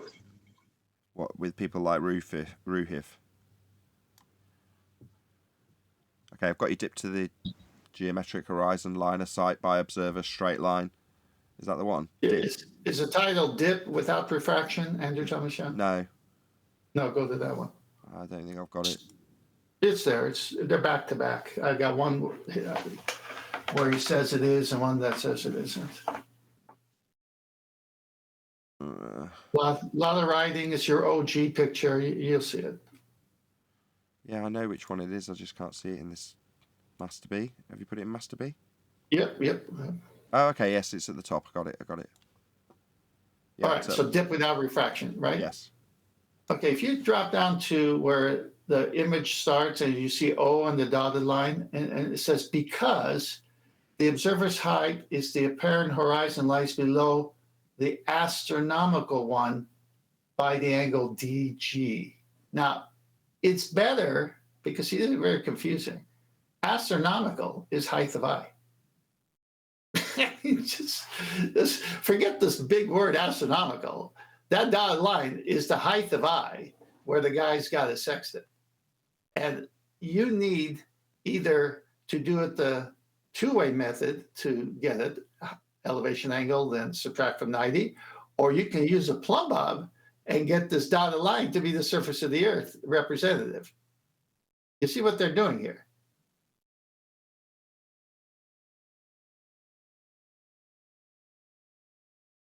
Did you want the next slide? No, it's just my point that this is when he says astronomical, you're thinking space or way out there. It's height of eye. It's the sextant or his eye line where he's standing. A baseline to his eye line. The dotted line is a 180 straight angle at his eye line. He's calling that the astronomical one. Well, guess what? That has to be the same as the Earth because of the two zeniths.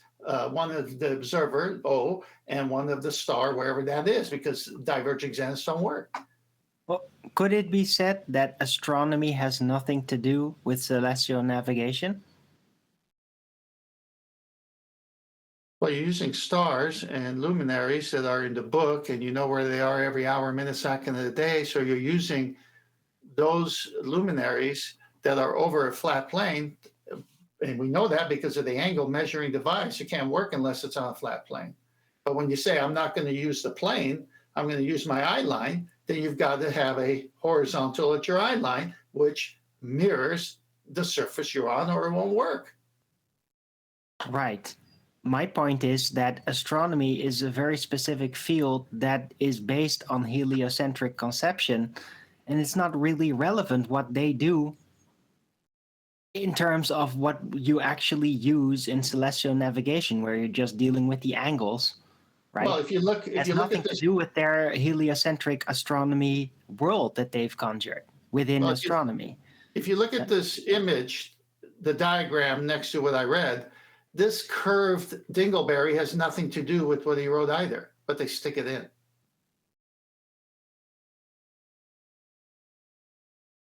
So yeah, maybe in astronomy there's some good points, and then they stick in all their other points to make it heliocentric. Yes, just like he does here. Right, because that's what astronomy does, right? That's really the what all these astronomists end up doing throughout history. Yeah, but astronomy doesn't belong to the loser of the argument. Astronomy belongs to flat earthers because that's how it works. I'm not going to let these guys, just because they're heliocentric, hijack astronomy and say it works on a heliocentric model. Yeah, stars. I understand, but my point is that astronomy really is like a conjuration. Because you're just using celestial navigation. That's just what it is. It's celestial navigation. It's focused on the navigation, and it uses the celestial lights and their angles and like how we know they're arranged, apparently, right? And astronomy is the conjuration of the heliocentric conception of making these virtual places out of the lights. Well, what's the look up astronomy? Tell me what it means. So, are you saying that celestial navigation is more astronomy than astronomy? Yes, I am. Because when I think astronomy, I remember my mother taking a course in it for her master's. She would come home. I was young then, of course, and she'd be talking about the stars and astronomy, how it's different than astrology, blah, blah, blah. And so, yeah, it's the heavens, right? Study of the heavens, astronomy. I mean, unless someone wants to look it up. Let me read the definition. Okay. Because this is funny. The branch of science, astronomy, the branch of science which deals with celestial objects, space, and the physical universe as a whole. That's the definition. I got a different definition from Google. Go on, what's yours? And then I'll tell you. Science. Mine was Google. Well, hold on, let's just get Arwen's, and if someone else can type into a Google search astronomy, but then etymology afterwards, and see what that comes up with. But go on, Arwen. Let's have your definition next. So the Google yield, it is unlinked, right? Typical. Astronomy is the study of everything in the universe beyond Earth's atmosphere. There you go. First conjuration of heliocentrism. That includes objects, physicality assumption bias, we can see with our naked eyes, like the sun, moon, planets, and stars. It also includes objects we can only see with telescopes or other instruments, like faraway galaxies and tiny particles. Okay. Did anybody look up the etymology of the word astronomy?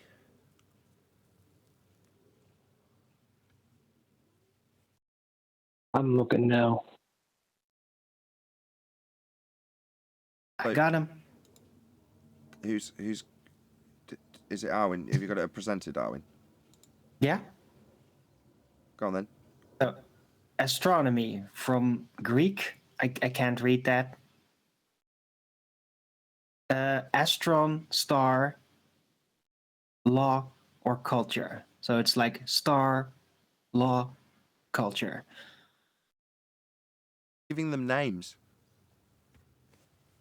Quasar? Yeah, where's that come from? It's come from astronomers. They've given it a name. Binary star? Where's that come from? It's come from astronomers. Black hole? Where's that come from? It's come from these people giving stuff in the sky names. What's astrology?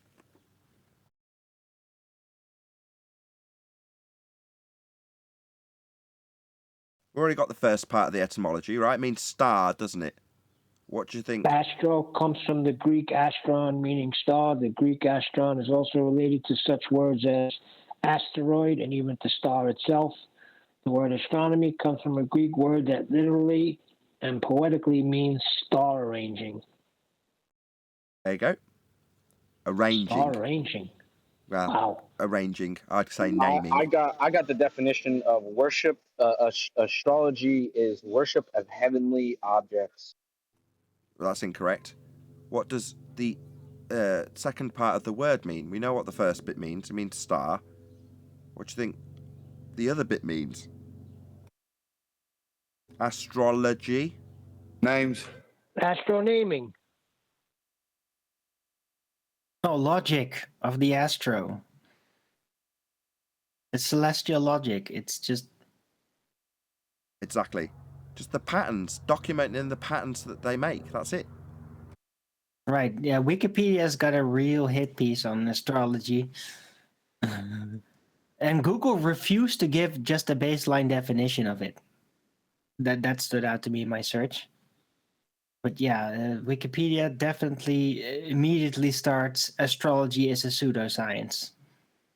And then it starts to conjure up like relative positions of celestial objects, already conjuring up the astronomy heliocentric conception. That's correct. The second part's correct. Read that again. Read it again. The positioning of celestial objects.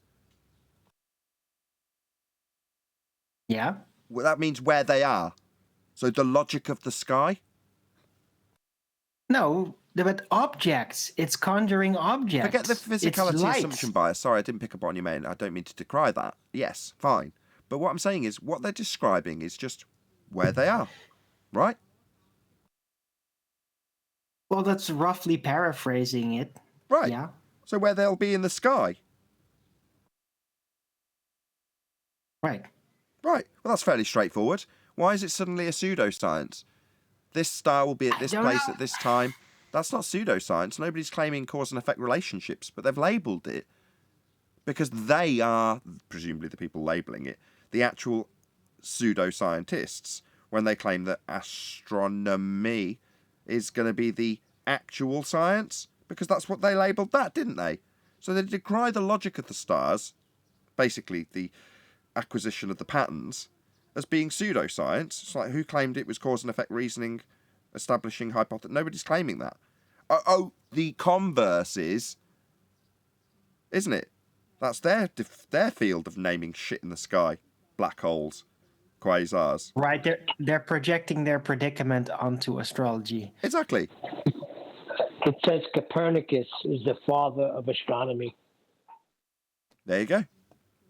We live in a Copernican world. Or we did. We don't. Ologies are branches of learning, aren't they? And nomies are just a system of rules and laws. Doesn't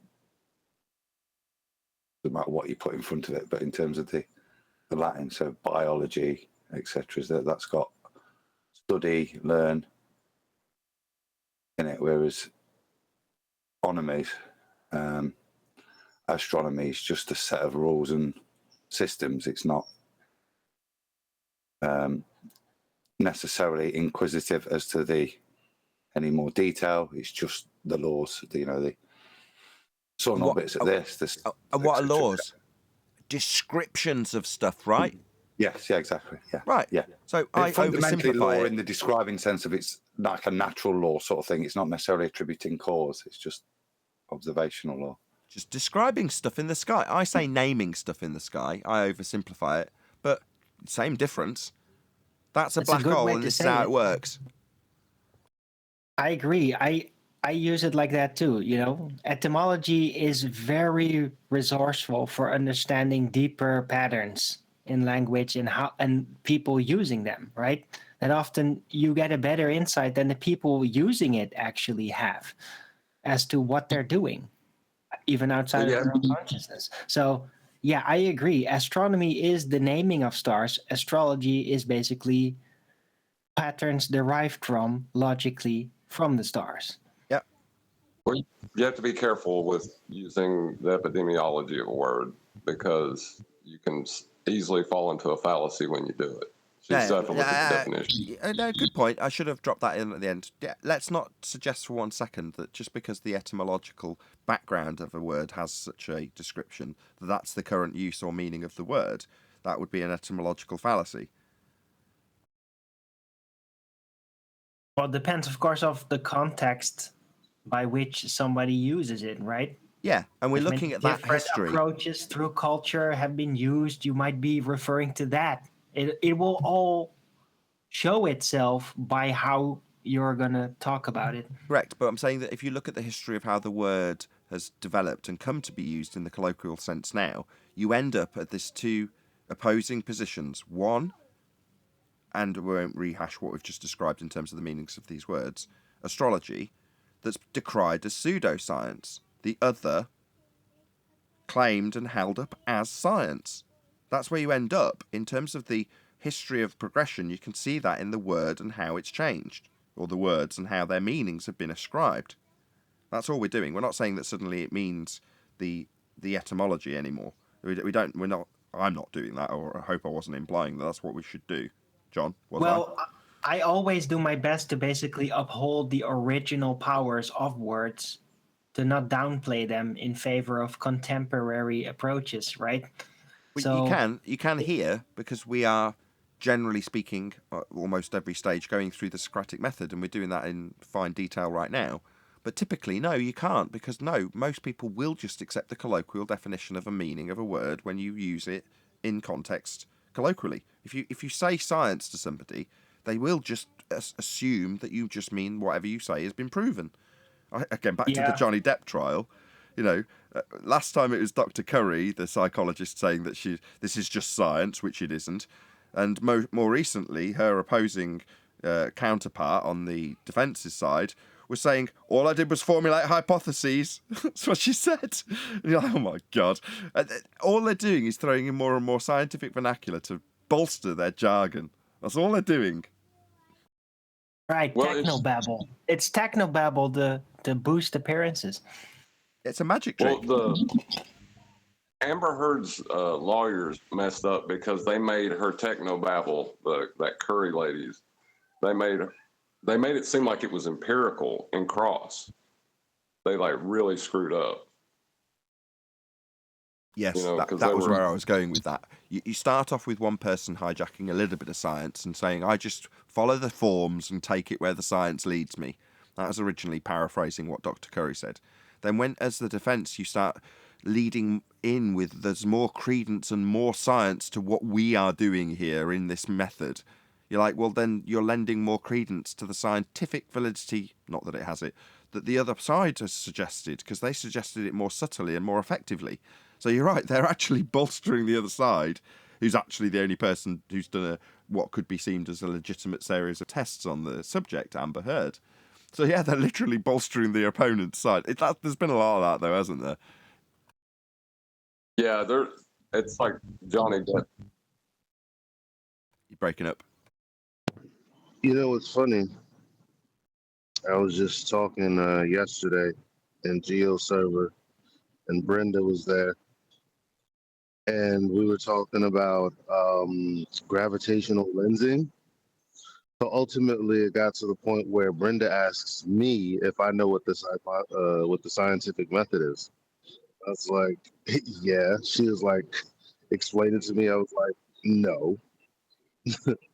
And then, so she says, well, it's observation, then it's hypothesis, then it's experiment, yada, yada, yada. Not bad. And I'm like, yeah, right. And then I asked her, I said, do you think that it should be specifically in that order? She says, yes. And then I said, then why would you lead with they had Einstein's theory and then made a prediction and then made an observation, which is completely the opposite of the order that you just gave? And what was the response? I can't remember. I don't want to put words in her mouth, but that's how it went. And basically, she was trying to say that they went through the scientific experiment to figure it out, and she also admitted to me that it was ass backwards. Right. Well, sounds like you're making progress with her. Good for you. It's that observation, isn't it? Observation of natural phenomena. Yeah, exactly. It's that distinguishment. It's not just an observation. I've looked at something. It's not just that, is it? Hence why a shoe isn't a natural. They do have a way of getting around that, though. So if we'll take the example, don't be chuckling because I'm not trying to be absurd. You take the shoe and then you put it in front of you, and you've just got a shoe, right? So not a phenomenon. We all agree. But if you close your eyes and then open them again, there it is again, right? There's a shoe again. So technically, phenomena. Well, what's the phenomena that you, with your mind, can make shoes disappear? Shoe is the phenomena. I just explained why. Can I give the Brenda answer? How did it already be food? Don't send it into Dr. Bob absurdity. Hold on, John. Yeah, what? Neil's just dropped in an absurd conversation between Dr. Bob. I forget. I've spoken to him such a long time ago now. Is it Dr. Bob? Is that what it's Bob called? the fallacy guy. Bob the fallacy. Bob the science guy. I knew I'd get there in the end. Right, and him and Brenda are having a conversation about I don't know what, because it descends into the ludicrous absurdity of him asking a question and then a complete non sequitur answer coming from Brenda about how did they know to be food, and then him patting her on the back and telling her how wonderful she is, even though they're completely talking at cross purposes. But that's fairly typical standard baller behaviour. They pat each other on the back no matter what they're saying, as long as they believe in a ball, to the point where they'll completely talk past each other and agree with nonsensical statements that don't coincide with each other. Anyway, thank you for that, Neil. John, go ahead. My bad. Oh, no, I was laughing about it. The phenomenal existence of that shoe is what Brenda would say. Exactly. Or a table. I just want to know if that was Brenda's sole argument. Well, the distance on that table is dependent on the time it takes you to measure it. Came from her tongue.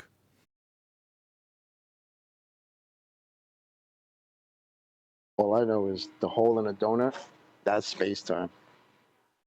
Quote. Oh, let's lace this up anyway. Let's lace this up. How long is the show running for? Approximately 2 hours, just over. Lace, run, shoe. That's good job you recovered that. That was a show-ending jinx. Very good pun. Jokes. I like the dog bone theory, though. That is in theory, because it's a dog bone. And I like to describe our show and what Nathan does is like biting down on Globers like a dog. Rawr! So dog bone theory, it's just, you know. Well, it sounds like Brenda's almost there. Yes. It sounds like she's almost there. Hopefully with a little bit more, effort, you can train her. Wait, did I hear him say that she agreed that it was ass backwards? Did I hear correct? Brenda has said a lot of weird things. Shall I go for a third pun that'll slip through without people noticing? I thought all your puns were pretty good. Go for it. No, you stopped me at the pre-show. You can't do this. You violated. Nobody stopped me because nobody noticed. I gotta wait all the way. Mine slipped by undetected. No, it didn't. I got it. Got what? There was two. I didn't. Can somebody explain the joke No, to me? absolutely not. Aren't you the Not one that allowed. said? Aren't you the one that said let's lace this up? No, you can't say that. No. Chocolate? No, there's two more. If you don't get ones. the pun, you gotta wait for the re-up of the show. That's the rule. Okay. It's the least they can do. Because I'm still waiting for 10th Man's one. I don't want to change the rule in that regard. I don't want to flip-flop about it. I don't want to do that. Flip-flop. Have you guys seen any of like Jim Bob going at it against Brenda? Brenda really likes Jim Bob. She's constantly coming on, calling in again yesterday, and Jim Bob is a very staunch fan of the flat earth debates. He knows the arguments. He's been listening. You can tell. So he hands her ass to her, or what? What? He said she keeps going on his show. Yeah, of course. No, but Jim Bob is like kind of on another level. He's like a real psychologer, and he's like he can tolerate her, but still like uphold the right arguments. Right? He's really he knows what he's doing. Psychologist just double Dutch to me, I'm afraid, Arwin. I hate that expression. No, but check it out, right? It's like ignoring her. I caught a bit, Arwin. You posted that link, so I went and just caught a bit. And it was tolerating is probably the right word. Yeah, but still retaining your skill quality while doing it. You know, that's what Jim Bob's like really good at. And he just keeps going. It's like it just seems completely tireless. Can you give your channel amazing. A proper plug, Arwin? Yeah. Well, he's in my favorite list on my YouTube channel, of course. No, plug I'll him, link you up. Not you. What? I said plug him, not you. Well, he's in my favourites list. Oh, is he? On your channel, ARWIJN Arwin. Yeah, Subscribe that's today. where you can find it. Yeah. No, I'll link you up. Is that like a double plug? Yes, it is. Yes, Arwin will do this all day if I don't stop him. Stunning marketing, Arwin, that. How to find Jim Bob, go to Arwin's channel. It's made by Jim Bob YouTube channel. Correct, Arwin? Available at all good Arwin channels. Correct. I posted the link to his channel in Masterby. That's no good for the audience. Just spell out his name again. Made by Jim Bob. He's got his own intro song and everything. This guy is a cartoonist. He's very good with graphics. He's very sophisticated in his language, very well spoken, and he just has a lot of range in expertises. Right? Is very interesting person, very free-minded, very about truth. Really, it resonates a lot with me. I was noticing it was getting a bit Bible-y as well the other day. There seems to have a fundamentalist guy on and a guy with a different opinion. There was a few interesting chits and chats that were going off. So that's Made by Jim Bob channel. Check him out. Subscribe today.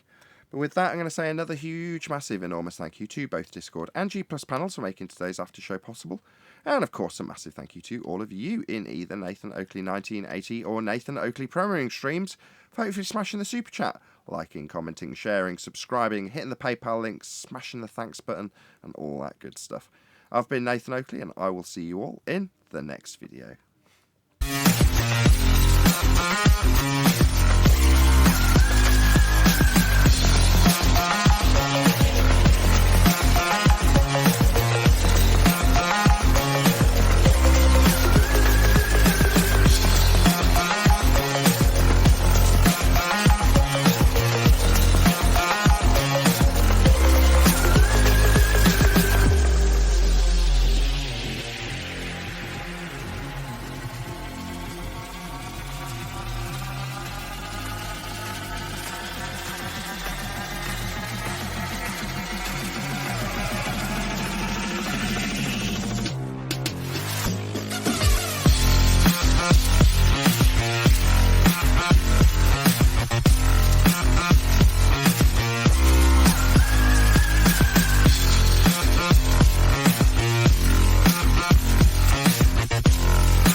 What a lovely day!